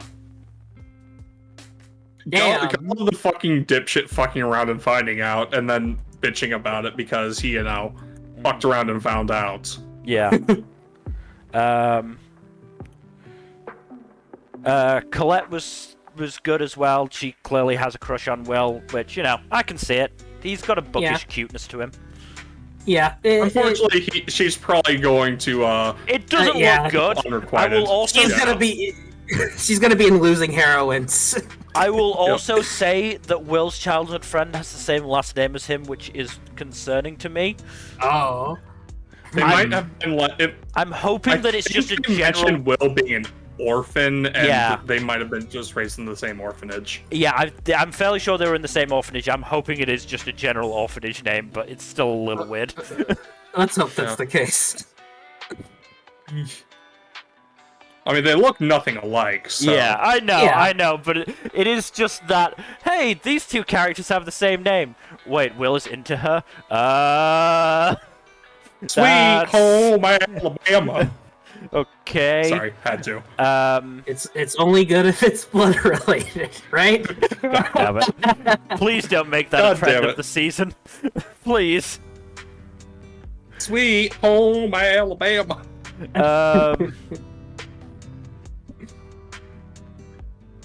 What else was there? Fist bumping the magic cat was cute. Yes, yes, I like Kiki. Kiki does seem to have some sassy attitude, which is good. Yeah. Like I said, I just think I need to see more from the show to really get a good judgment beyond, hey, it looks really fucking good. No, that's completely fair. It is pretty, first and foremost, over anything else. Like, I don't feel like I've got a proper read on Will's personality and Will's character. Absolutely understandable. I like him well enough here, and I really like his... I really like his initial thoughts of, he treated me like shit. I could totally just leave him here. Yeah. But then he realizes that, no, I can't do that. Character conflict. It does make him a lot more humanized than, like, the standard goody-goody two-shoe types. Yeah. Yeah, that's what I like. I like that. I think what little bit of it, what little character stuff we do get for Will is well done. I just need to see just a little bit more to make a full judgment here. At the moment, I'm fully happy supporting him in his dream, being the twink Asta. He really is a twinkier Asta. Yeah, I guess he is, huh? I never really thought about that, but yeah. I mean, that was all that was really going through my head is, hey, he's Asta without the anti-magic and the muscles. Yeah, like I said, this is basically just like... I would say it's like Reign of the Seven Spellblades and Don Machi by way of Black Clover. Yeah. So yeah, no, I'm absolutely giving this at least 3 episodes. I think the animation alone is one of the best premieres in the season. I think it'll have to misstep pretty badly in 2 and 3 if I was to actually drop it. Because I'm seeing enough good stuff from it thus far. And this is a manga too, not a light novel, which is interesting.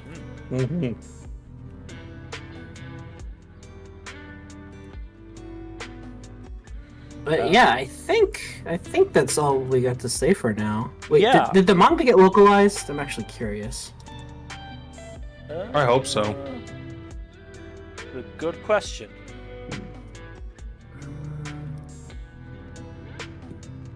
Yes, Kodansha.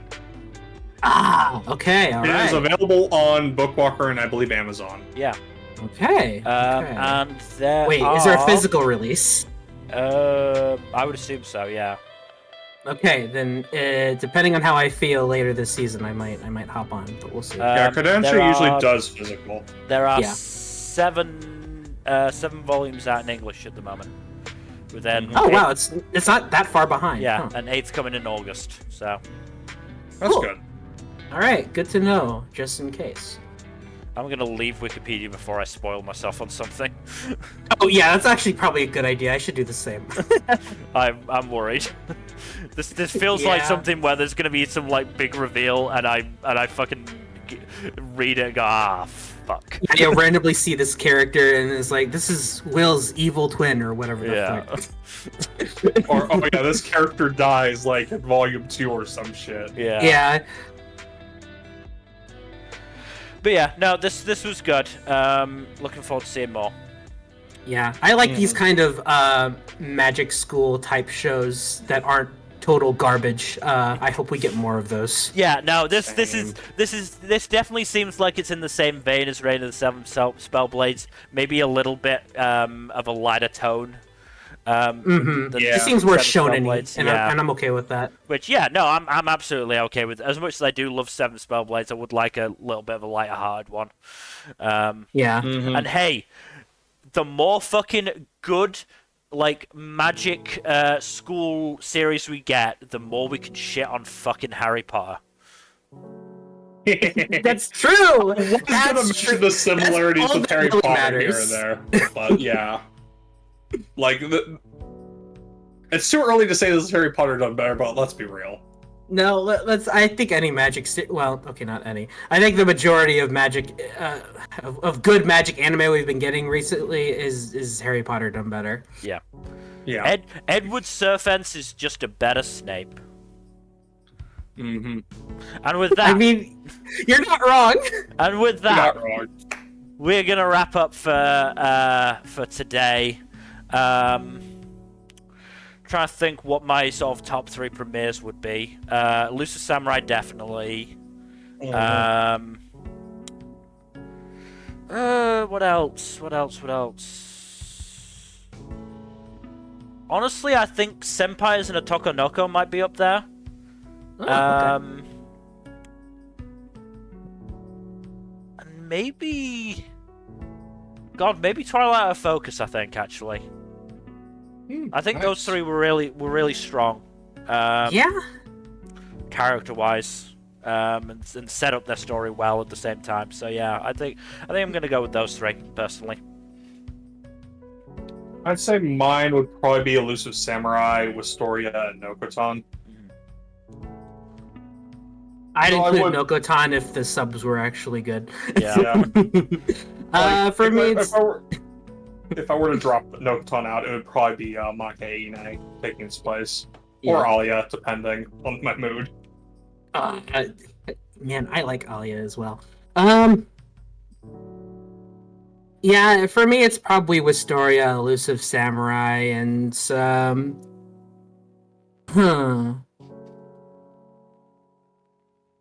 actually don't know. I could also go with Twilight Out of Focus potentially, because I did really enjoy that. That was fun. Yeah, it's hard to say. We did get quite a few solid premieres here, so it's a little hard. I am legitimately like having to put like 10 different series on the 3-episode test just so I can trim down my list enough that it's manageable. Yeah. You know what? For the sake of adding a little more variety, I'll swap Twilight with Alya. Alright. That is everything for today, so thank you everybody for watching. Hopefully you've enjoyed. In terms of future stuff, Tuesday, Thursday, Saturday, and Sunday as always. Sunday, I may be flying solo, because Jack, you are moving tomorrow, correct? No, I'm busy doing like last minute stuff tomorrow, okay. and then Monday I'm moving. Monday you're moving. Okay. Well, maybe flying solo. I need to check on that. So it'll very much depend on. It'll either be before the Euros final or after the Euros final. We'll see how I'm feeling. But yeah. Please do give us a follow here on Twitch and all that YouTube stuff. Like and subscribe, leave a comment down below, and press that bell icon. And otherwise, hopefully we will see you... Well, hopefully I will see you tomorrow. For whatever it is I end up doing. Good night. Later. Bye bye.